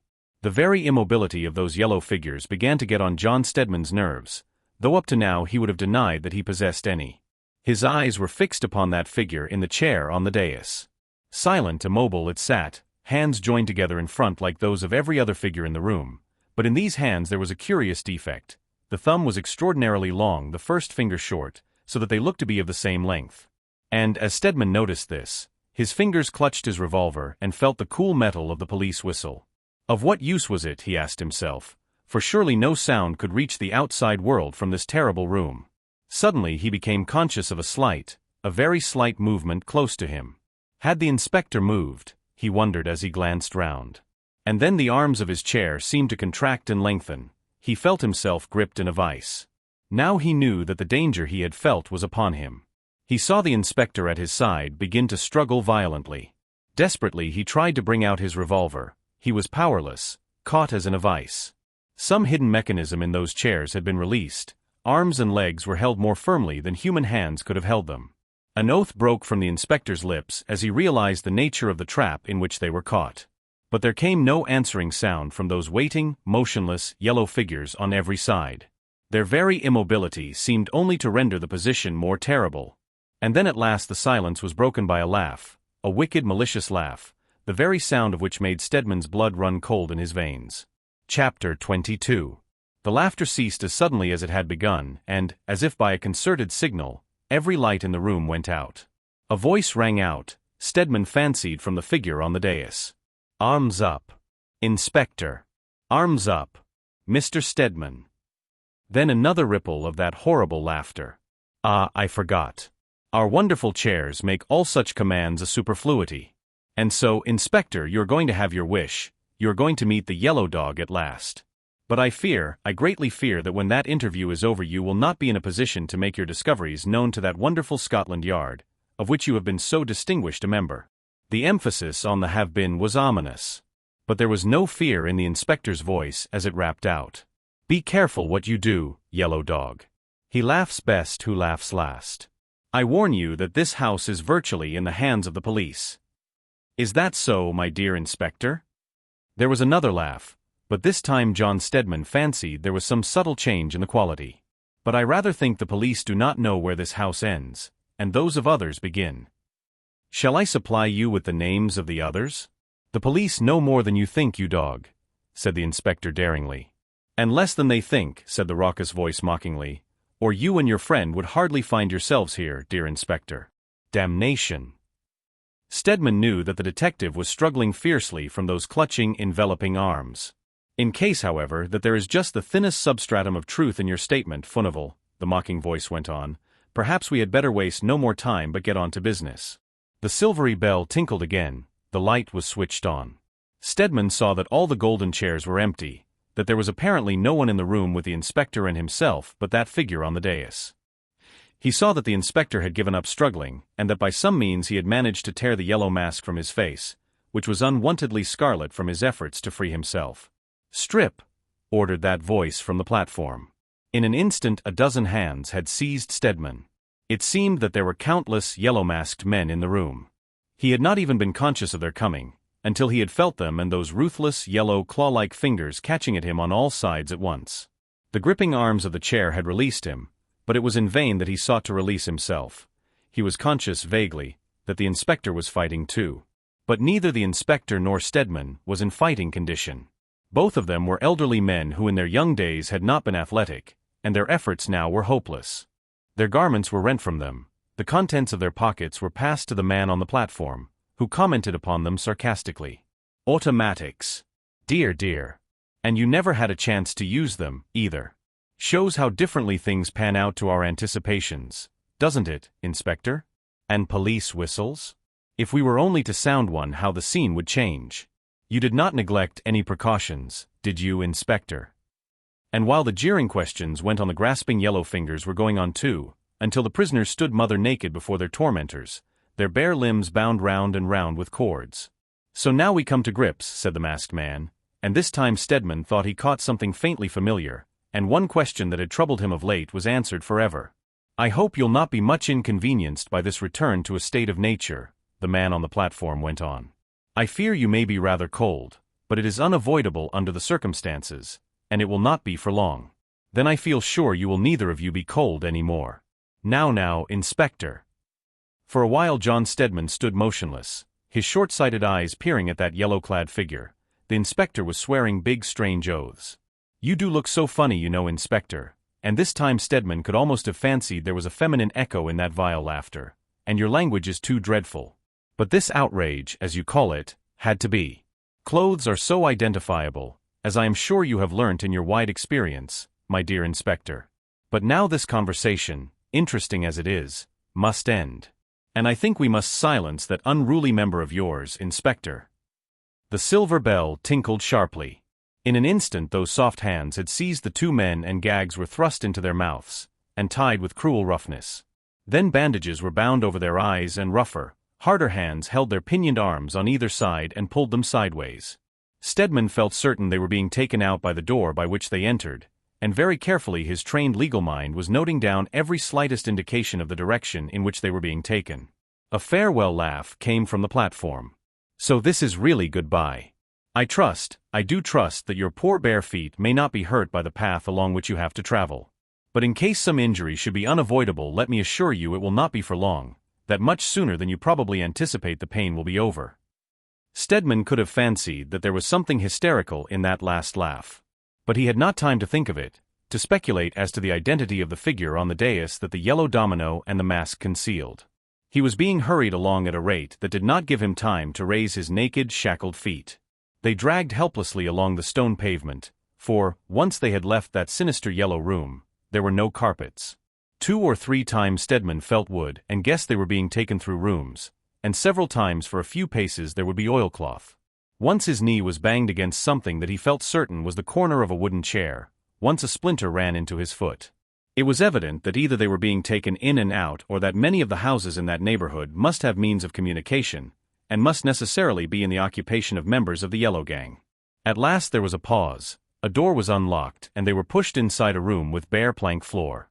They were propped up against the wall, something was thrown on the boards, the bandage over Stedman's eyes was pulled roughly off. A voice with a harsh, uncouth accent, singularly unlike the soft purring voice that had spoken from the dais in the yellow room, said abruptly, "The great yellow dog has sent you these 2 rugs. They will serve to keep you warm. He regrets very much that you will be kept waiting. But unfortunately it is low tide and the river is not up yet." Then the door was closed, they heard the key turn, the captives were left alone in their prison. Stedman's eyes, aching from the tight bandage, were full of water. For a few minutes he could see nothing. He would have given worlds to rub his eyes, but he could not move his arms 1 inch upwards. However, as the mist before his eyes cleared he saw that they were both propped up against a plain whitewashed wall, in a room that was absolutely bare, except that a fur rug lay at his feet and another at the feet of the inspector farther along. Stedman could turn his head, almost the only movement that was free, and he saw that the detective had fared worse at the hands of their capturers than he had himself. Furnival's face was grazed on the forehead and cheek. It was flecked with blood and slime. As Stedman watched, his fellow sufferer sank on the rug at his feet with a muffled sound of utter exhaustion. Stedman was not inclined to give up easily, and leaning there, he tried to work the knot of the string that tied his gag, but in vain. The members of the Yellow Gang had done their work thoroughly. He looked round the room. It was absolutely bare of furniture and indescribably dirty. It was lighted dimly by a small window set rather high and guarded by iron bars. As Stedman's dazed faculties returned he became aware of a lapping sound and realized that the river must be just outside. The full meaning of that last message from the yellow dog dawned upon him now. As Stedman gazed round the room and then at his exhausted companion, the conviction forced itself upon him that, as far as all human probability lay, their very moments were numbered. Try as he would he could not free his hands. There appeared to be no possibility of escape except by the door or window, and he had heard the door locked and saw that it was of unusual stoutness, while the iron bars across the window spoke for themselves. In his present helpless condition what gleam of hope could there be? He followed Furnival's example and dropped on the rug at his feet, finding the fall unpleasantly hard even with the rug over the floor. As he lay there trying to rest his aching bones, while his eyes watched the particularly solid-looking door hopelessly, he became aware of a faint, sliding, grating sound. With a sudden accession of hope he glanced around him. The inspector, lying on his rug, apparently heard nothing. For a few minutes, they seemed to him an eternity, Stedman could see nothing. He was telling himself that the noise he heard must be that of some mouse or rat gnawing in the woodwork, when his eye caught a faint movement under the door. Hope sprang up again as he watched. Yes, there could be no mistake, something was moving. There was just a narrow space under the door. Had there been a carpet it would have been useless, but as it was, that sliding, scraping sound continued and presently he saw that it was the blade of a knife that was coming through, a short, sharp blade it looked like, and he guessed that it was the handle that was proving the difficulty. Presently, however, it was overcome, and with an apparently sharp push from behind knife and handle both came through. Something white, a piece of paper, was fastened to the latter. Stedman lay and gazed at it. The distance between him and the door, short though it was, seemed, in his present state, almost insurmountable, and yet in that knife and bit of paper lay his only chance of life. And there was so little time. Not one tiny second to be wasted. By some means he must get possession of the knife. The door was on the same side as that on which he was lying, and the distance from the edge of the rug to the knife was, as far as he could judge, something like 6 or 8 feet, more than double his own height. Bound as he was, he could move neither arms nor legs to help himself. Common sense told him that the only way he could reach the knife was by rolling towards it. And rolling would be no easy matter. Still, it was not an impossibility, and as long as he was on the rug, not particularly painful. But crossing the bare boards was a very different proposition. Dragging his naked feet inch by inch across the rough and dirty surface was a terrible job. More than once he told himself that he could not do it, that he must lie still and give up. But John Stedman was nothing if not dogged. He had not attained the position he had occupied at the bar by giving way under difficulties, and at last his task was accomplished. He lay just in front of the door with the knife close to his side. But his difficulties were by no means over yet. Unable as he was to move his hands, how was he to cut the strong cords which bound him? Fortunately for him, his hands were not fastened separately, but his arms were tied round his body tightly, the cord going round again and again. It was a method very effective so long as the cord was intact, but Stedman saw directly that, if he could cut it in one place, to free himself altogether would be easy enough. The question was, how was the cord to be cut in that one place? Stedman lay on the ground tied up so that he could not even free one finger, and the knife lay close to him indeed, but with the blade flat on the ground. He lay still for a moment, contemplating the situation. He saw at once that his only hope was in the handle. At the juncture where the blade entered it, the blade was, of course, raised a little from the ground. Now if he could by any means push the knife along until he could rest his arm on the handle, thus tipping the blade up, if only a trifle, and work the cord against it, he might fray the cord through and thus free himself. It was simple enough to recognize that that was what ought to be done, however, and quite another matter to do it. Time after time Stedman rolled over, imagining that this time he must be on the handle, only to find that he had inadvertently pushed it away. With the perseverance of Bruce's spider, he at last succeeded. Arms, back and sides were grazed and bleeding, but the knife blade was at least 1/4 of an inch from the ground. To get the end of the cord against it, to wriggle so that it was brought into contact with the blade forcefully enough to make any impression upon it was anything but easy, but it did not present the apparently insuperable obstacles that he had successfully grappled with in reaching the door and turning the knife round. Strand by strand the cord was conquered, and at last Stedman was free. Free, with bruised and bleeding skin and stiffened limbs, and naked as he came into the world. Escape, even now, did not look particularly easy, but the barrister had not been successful so far to give up now. The first thing to do was to free the inspector. Scrambling up from the sitting position to which he had raised himself, he found Furnival lying on his rug regarding him with astonished eyes, and making vain attempts to wriggle towards him. At the same moment his eye was caught by the folded piece of paper which was attached to the knife handle by a piece of string, and which he had noticed when he lay on his rug. He caught it up in his hands and unfolded it. Across the inside was scrawled a couple of lines of writing. The window looks straight onto the river. The bars across can be moved upwards. Jump out into the water at once. It is your only chance. If you delay it will be too late, from one who is grateful. Chapter 23. Stedman read the note over twice. Was it possible that they had an unknown friend in this haunt of the Yellow Gang?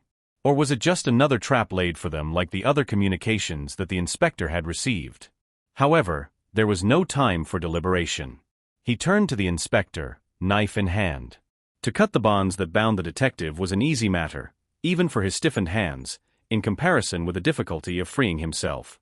Then, taking the gag from his mouth, he saw that the lips were bruised and swollen both inside and out, and the gag had been thrust in with such brutality that the tongue had been forced backwards and several teeth loosened. As the inspector began to breathe more freely, the blood poured from his mouth. But there was no time to be lost. Stedman left his fellow prisoner to recover himself while he padded across to the bars. In a moment he saw that his unknown informant was right. The bars would move upwards in their groove, easily enough. Evidently this window was used as a means of egress to the river. Inconvenient things could be pushed through and lost too. When the bars had gone, the window frame was quite wide enough to let a man get through. He leaned out.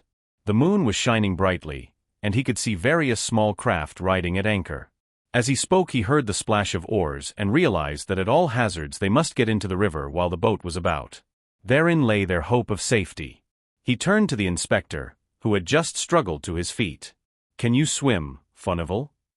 "Got the swimming medal at the Four Sports in 1912, the detective replied tersely. "I haven't quite forgotten the trick." "I wasn't bad as a young man," the barrister said modestly. "We must do our best, you see." He held out the note. "There is no time to be lost." "If we are to turn the tables on the yellow dog," the inspector said, speaking as plainly as his sore mouth would allow. He looked at the note. "Who wrote this?" "I haven't the least idea," Stedman replied truthfully. The inspector stooped stiffly and picked up the knife. Then he looked at the door, which opened inwards. "We might keep them back for a bit with this, perhaps." He went back and stuck the knife under the door, so that anybody trying to open it would inevitably jam it on the handle. In the meantime, Stedman had twisted himself, not without difficulty, up to the window frame. He peered down.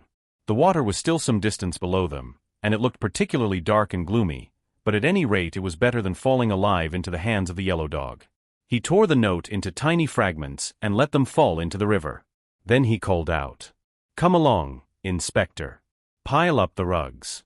They will give you a bit of a leg up." Furnival pushed them along before him.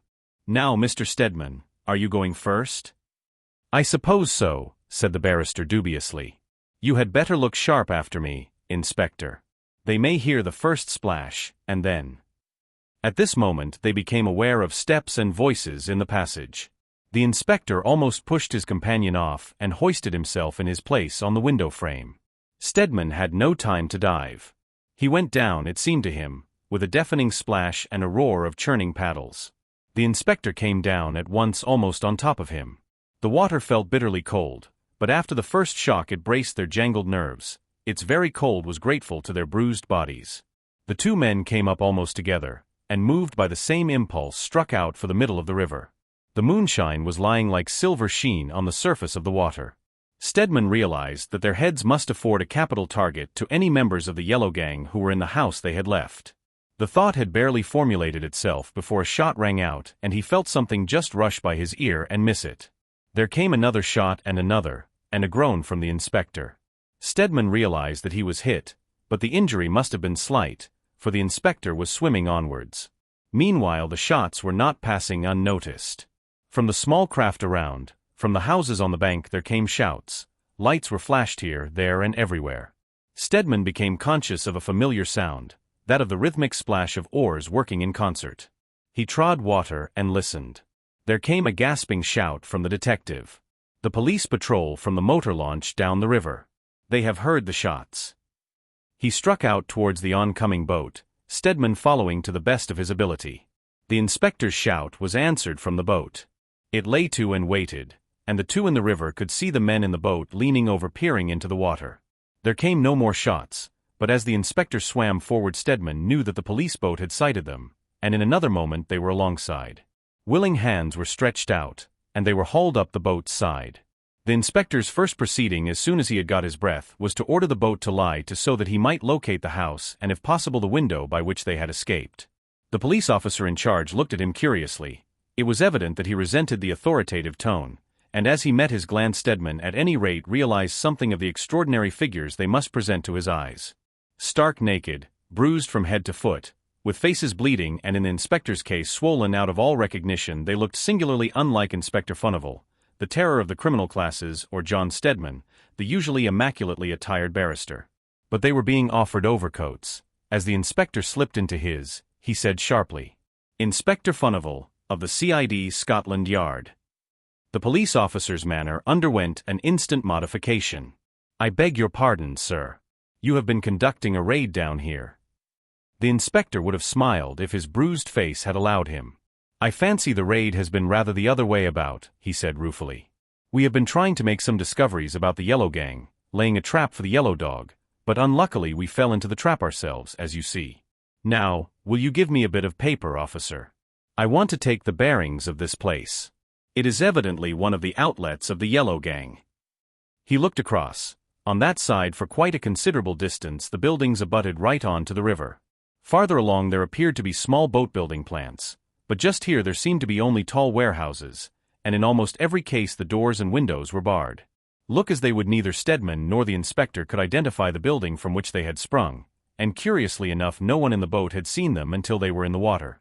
Some little time was spent in making fruitless inquiries of the small craft at hand. Though it would seem impossible that their plunge had been absolutely unseen, yet to discover any witnesses would evidently be a work of time, and time was just then particularly precious to the inspector. Giving the search up as useless, he had the boat rowed back to the police launch. Distinct as the CID is from the river police, the different branches of the service are frequently brought into contact. Inspector Furnival found friends on the motor launch at once, and he and Stedman were soon supplied with clothes and everything they needed. Then, declining the police officer's offer of rest, the inspector asked to be put on land. It was still dark but for the moonlight, but their various adventures had taken time. It was later than the inspector thought, and all along the riverbank the various activities were awaking. The inspector chartered a taxi. When they were both inside he turned to Stedman. "I believe I owe you my life, Mr. Stedman. But I think I shall have to defer my thanks until I am out to catch the yellow dog, and I mean to have another try this morning before he has had time to get away." "I am with you," John Stedman said heartily. "And as for thanks, Inspector, why, when we have caught the yellow dog we will thank one another."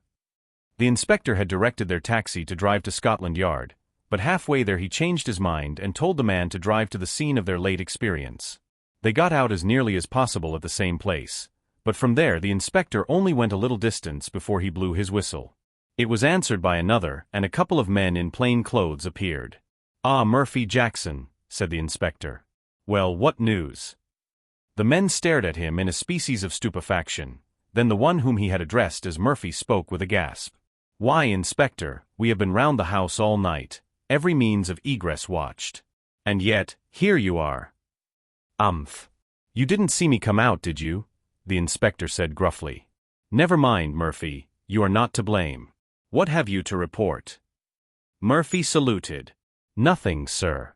No one has come in or out since you were admitted last night." "Good." The inspector turned to Stedman. "Now, I think we will go in again by the front door, sir. And come out the same way this time, I hope. Murphy, bring 6 of your best men along, and post others all round the house. We shall probably have to rush it." He and Stedman walked on, realizing to the full how stiff and bruised their limbs were as they went.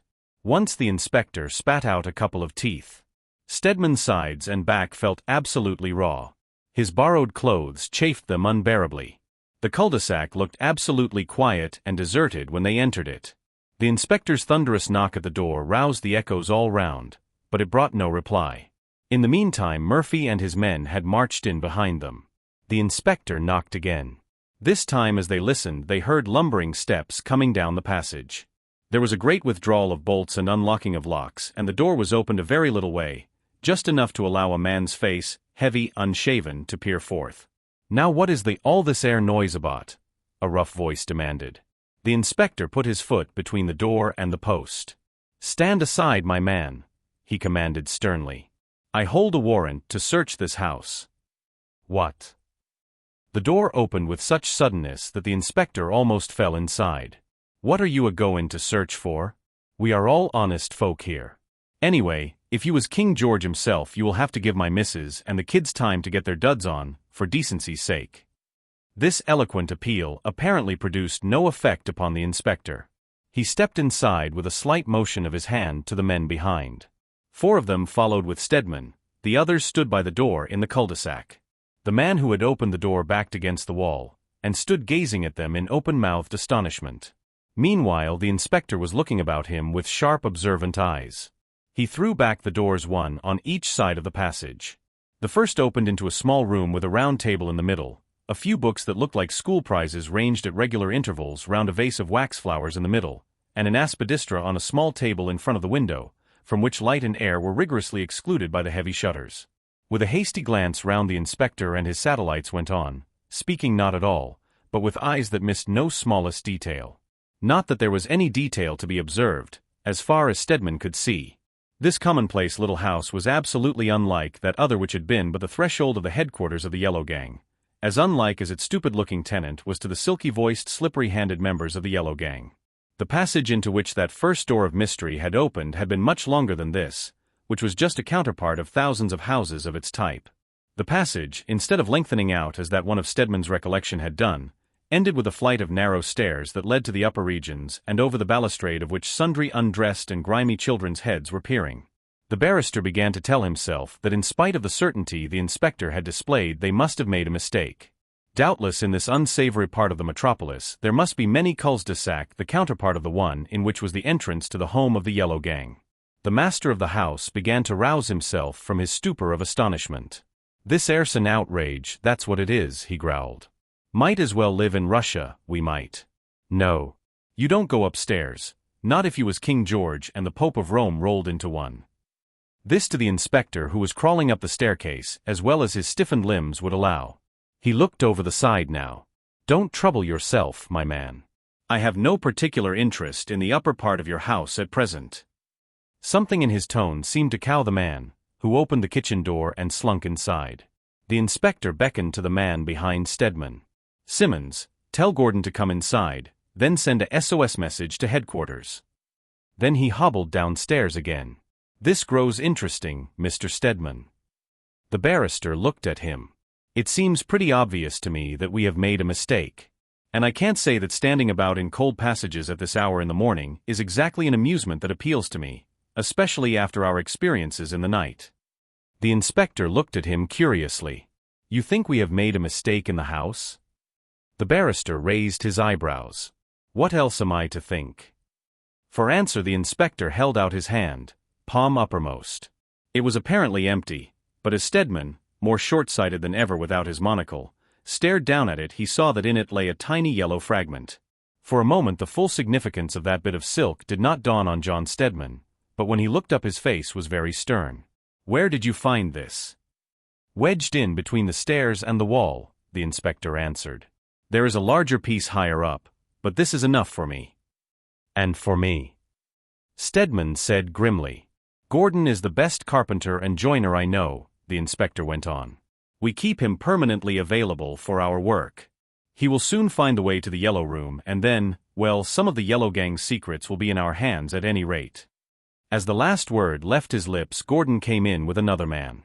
Both carried bags of tools. The inspector gave them a few instructions in a low tone, then he pointed to the staircase. "Last night, that was not there. Where it stands an opening went straight through to the next house." Gordon touched his head in salute. "Very good, sir." He looked in his basket and chose out a couple of tools, chisels, and a strange-looking bar, tapering down to a point as fine as a knife, but very long and several inches thick most of the way to the other end. Then, apparently undeterred by the magnitude of his task, he walked up to the top of the staircase and sat down on the top step. His assistant followed with a collection of hammers ranging from one small enough for a doll's house to the size used by colliers in the pits. They held a consultation together, and then Gordon inserted his chisel in a crack. The other man raised one of the mighty hammers and brought it down with a crash that rang through the house. It did not rouse the master of the dwelling, however. He seemed to have taken permanent refuge in the kitchen. There were no children's heads hanging over the banisters now. The house might have been absolutely deserted, but for the inspector and his party. Presently the inspector went up to the couple on the stairs and after talking to them for a minute or two came back to Stedman. "The whole staircase is movable, Mr. Stedman. They have loosened it at the top. Stand aside in one of the rooms in case it comes down quicker than we expect. No doubt the Yellow Gang had some way of opening it which we have not discovered, but this will serve well enough." "What about the children upstairs?" Stedman asked. The inspector smiled in a twisted fashion. "Little beggars. They will be taken care of all right. The parents were well prepared for some such eventuality as this, you may be sure." Stedman said no more. He stood back with the inspector, while the others of their following went to Gordon's help. There was more crashing, quantities of dust and a splintering of wood, and at last the staircase came suddenly away. Behind it a locked door the width of the passage blocked their way. To open it was only the work of a minute, and then the inspector and Stedman found themselves in the scene of last night's exploits. The Yellow Room looked garish and shabby with the clear morning light stealing in. The chairs in which they had sat had gone, otherwise everything looked much the same. But time was too precious to be spent in examining the Yellow Room, interesting though it might be. The inspector was out to catch the members of the Yellow Gang. But though, once the staircase was down, to get from one room to the other of the perfect rabbit warren of small houses which had been devised for the safety of the Yellow Gang and its spoils presented little difficulty, the inspector, standing in that room by the river, had to acknowledge that the yellow dog and his satellites had outwitted him again. The only member of the gang that remained in their hands was the man who had opened the first door to them. Not a sign of any other living creature was to be seen. Even the wife and children had disappeared. But as Furnival and John Stedman stood there talking, a tiny wisp of gray vapor came floating down the passage, another came, and yet another. "Smoke!" the inspector cried. And as the two men turned back and heard the clamor arise, while the smoke seemed to be everywhere at once, and over all sounded the crackling of the flames and the ringing of the alarm bells, they realized that the Yellow Gang was not done with yet. Chapter 24. The community house of St. Philip was en fete. Not only was it the name day of its patron saint, but its young head had just been rendered particularly joyful by the receipt of a telegram from Birchester stating that at a further hearing the magistrates had dismissed the charge against Hopkins, and that he would reach the community house the same evening. A special tea of good things for all members of the community was in full swing in the refectory. Mrs. Phillimore was presiding at the urn at the center table, and friends of hers at the tables at either side. The delectable pork pies and plates of pressed beef and ham had been carried round by Todmarsh and a little band of workers comprising several of the clergy of the neighborhood and several West End friends, Tony Collier, who had been unwillingly pressed into the service, among the number. Now the first keenness of the men's appetites seemed to be over. Down near the door they were even beginning to smoke, and quite a thick mist was already hanging over the tables. The young head of the community was looking his best today. The rapt, seeing look in his eyes was particularly noticeable. The relief from the long strain he had been enduring with regard to Hopkins was plainly written in his face. The bright, ready smile which had been so infrequent of late was flashing here, there and everywhere, as he greeted his friends and acquaintances. He alone of the members of the confraternity was not wearing the habit of the order. His grey lounge suit was obviously the product of a West End tailor, though in his buttonhole he wore the badge of the confraternity with the words that were its motto running across: work and service. Just as the meal seemed about to end, a telegram was brought to Todmarsh. He read it and then, with it open in his hand, hurried up the room to the platform at the end. As he sprang up, a hush came over the room. Every face was turned to him in expectation. "Dear friends," he began, "my comrades of the confraternity. This," holding out the telegram, "brings me very glad news. Hopkins, our friend and brother, has started from Birchester by car. He may be here almost any moment now. What could be happier than the fact that we are all gathered together in such an assembly as this in order to welcome our friend and brother home? Now tonight, I want all of us, every one of us, to do all that lies in our power to give Hopkins a rousing welcome, to make him feel that we know he has been wrongfully accused, and that his home, his comrades, his brothers are only waiting and longing for an opportunity to make up to him for all that he has suffered." It was not a particularly enthusiastic outburst of cheering that was evoked by this speech. For a moment Aubrey hesitated on the platform as though doubtful as to whether to go on, then he jumped down and turned towards Mrs. Phillimore. Tony intercepted him. "Well done, old chap," he exclaimed, giving Todmarsh a rousing slap on the back. "Jolly glad you have got old Hoppy back, since you are so keen on him. Shouldn't have been myself, but there, tastes differ." Todmarsh winced a little. "You would have been as pleased as I am to have Hopkins back if you had known him as I do. The difference it would have made if I had been speaking of someone else and he had been among the audience." His face was the most responsive I ever saw, calculated to rouse enthusiasm above all things. Well, in some folks, perhaps," Tony conceded. "But he doesn't enthuse me. I can never get over that pretty fish-like habit of his of opening and shutting his mouth silently. Tongue always seems too big for his mouth too. Seen him stick it in his cheek and chew it, as some folks do a piece of bacca." Todmarsh looked annoyed. What a thing it is always to see the worst side of people. "Now, I try only to look at the best." He was interrupted. A man came to him quietly. "A car has stopped before the front door, sir, and I think—" "Hopkins!" Todmarsh exclaimed, his face lighting up. "I believe so, sir." Todmarsh waited for no more, but hurried off. Tony looked at him with a grin on his face. Then, somewhat to his surprise, he saw that John Stedman had edged himself in by the door at the upper end of the hall, and seemed to be making his way towards Mrs. Phillimore and her friends. Tony joined him. "Didn't know Aubrey had rooked you into his schemes, sir." He hasn't, Stedman said shortly. It struck Tony that there was something curiously tense about his expression, that he seemed to be listening for something. Meanwhile, Todmarsh was hurrying to the front door. He opened it. A closed car stood just outside. He could see a man leaning back, crouching down rather, it seemed. Todmarsh waved his hand. "Welcome home, Hopkins." Seen thus in the sunset light waving his greeting, there was something oddly youthful about Aubrey Todmarsh's face and figure. Always slender, he had grown almost thin during his time of anxiety about Hopkins. His face with its short dark hair brushed straight back and its strangely arresting eyes looked almost boyish. Watching him, there one who was waiting said he looked many years younger than his real age. But it was the last time anyone ever called Aubrey Todmarsh young-looking. The car door opened. The man inside leaned out. About to spring forward, Todmarsh suddenly paused. Surely this was not Hopkins. At the same moment he was seized sharply from behind. His arms were pinioned to his sides. Men in uniform and men out of uniform closed in upon him, and while he tried to free himself frantically, wildly, he felt the touch of cold steel upon his wrists, and Inspector Furnival's voice rose above the hubbub. "Aubrey William Todmarsh, alias the Yellow Dog, I arrest you for the willful murder of Luke Betchcombe in Crow's Inn, on February 3rd, and it is my duty to warn you that anything you say will be taken down in writing and may be used as evidence against you." Quite suddenly all Todmarsh's struggles ceased. For a minute he stood silent, motionless, save that he moved his manacled hands about in a sidelong fashion. The inspector's keen eyes noted the long thumb, the short forefinger. At last, swift as lightning, Todmarsh raised his hands to his mouth. "Escape you after all, Inspector," he said with a ghastly smile that dragged the lips from his teeth. He swayed as he spoke, but the inspector did not stir. Instead, he surveyed his prisoner with an ironic twist of the mouth. "I think not. You may feel a little sick, Mr. Todmarsh, that is all." "Cyanide of potassium," Todmarsh gasped.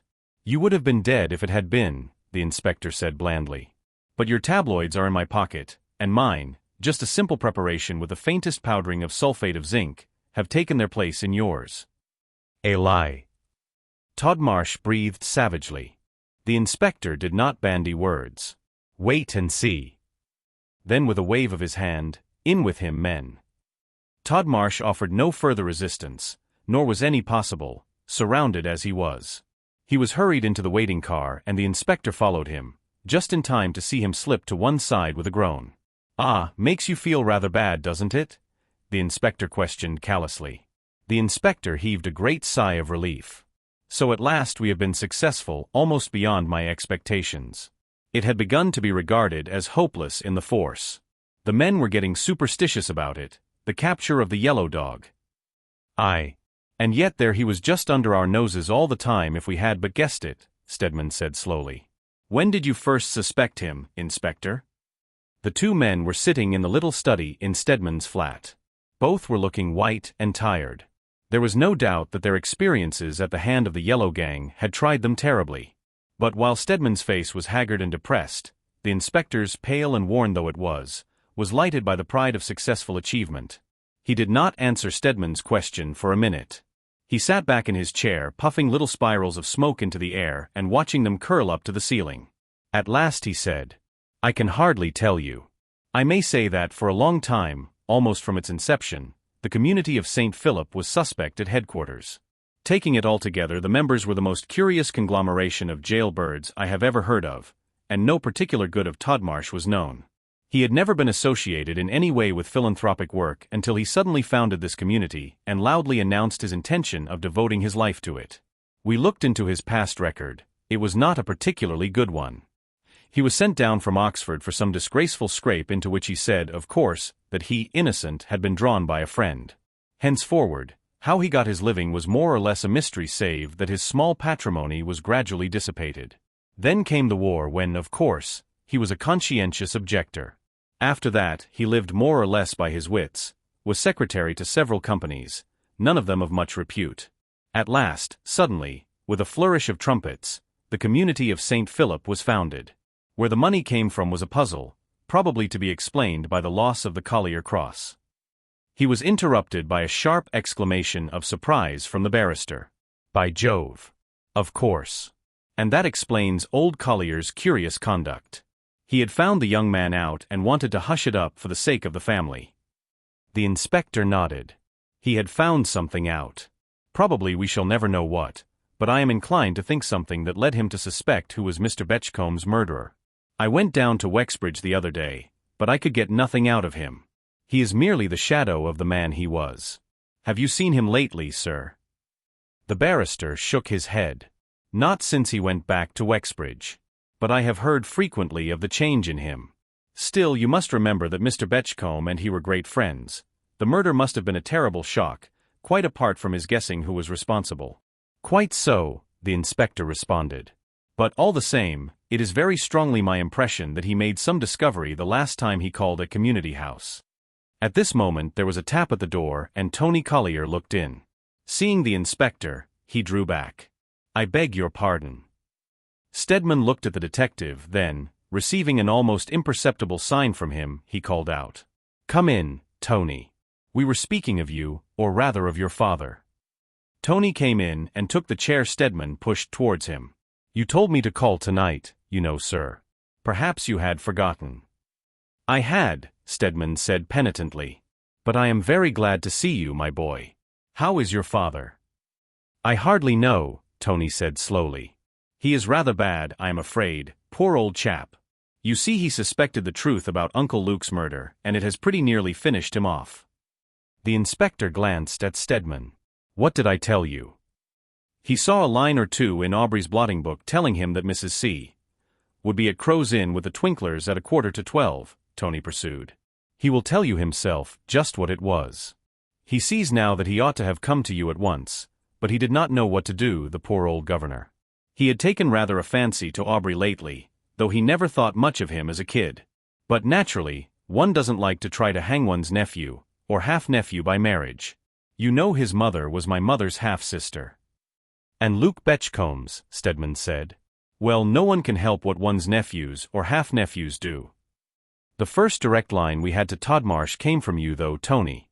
When you told us your suspicions of Mrs. Phillimore, you know, replying to Tony's look of surprise. Knew she was a wrong un first time I saw her, Tony acquiesced. Carnthwack was the same, bad little lot, he called her. Pretty well bust up the rich American widow business for you, didn't we? You did, the inspector said with a grin. And a detective from Boston, whom we wired to, finished it. He recognized her as a woman that they had wanted for years, been in that crook business ever since she was a kid. I wasn't thinking she had turned reformer over here. Not precisely, Tony said with an answering grin.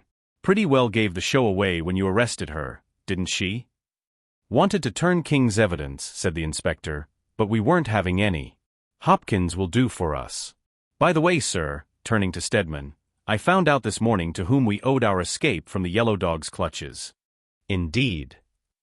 Stedman raised his eyebrows interrogatively. Hopkins's wife, said the inspector.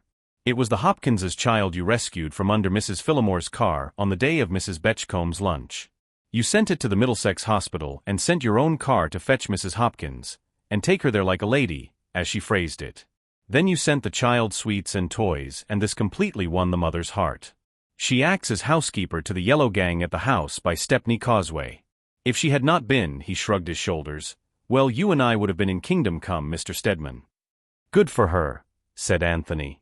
And I suppose my precious cousin's anxiety about Hopkins was lest the beggar should give him away to save his own skin, and not out of love for the gentleman at all.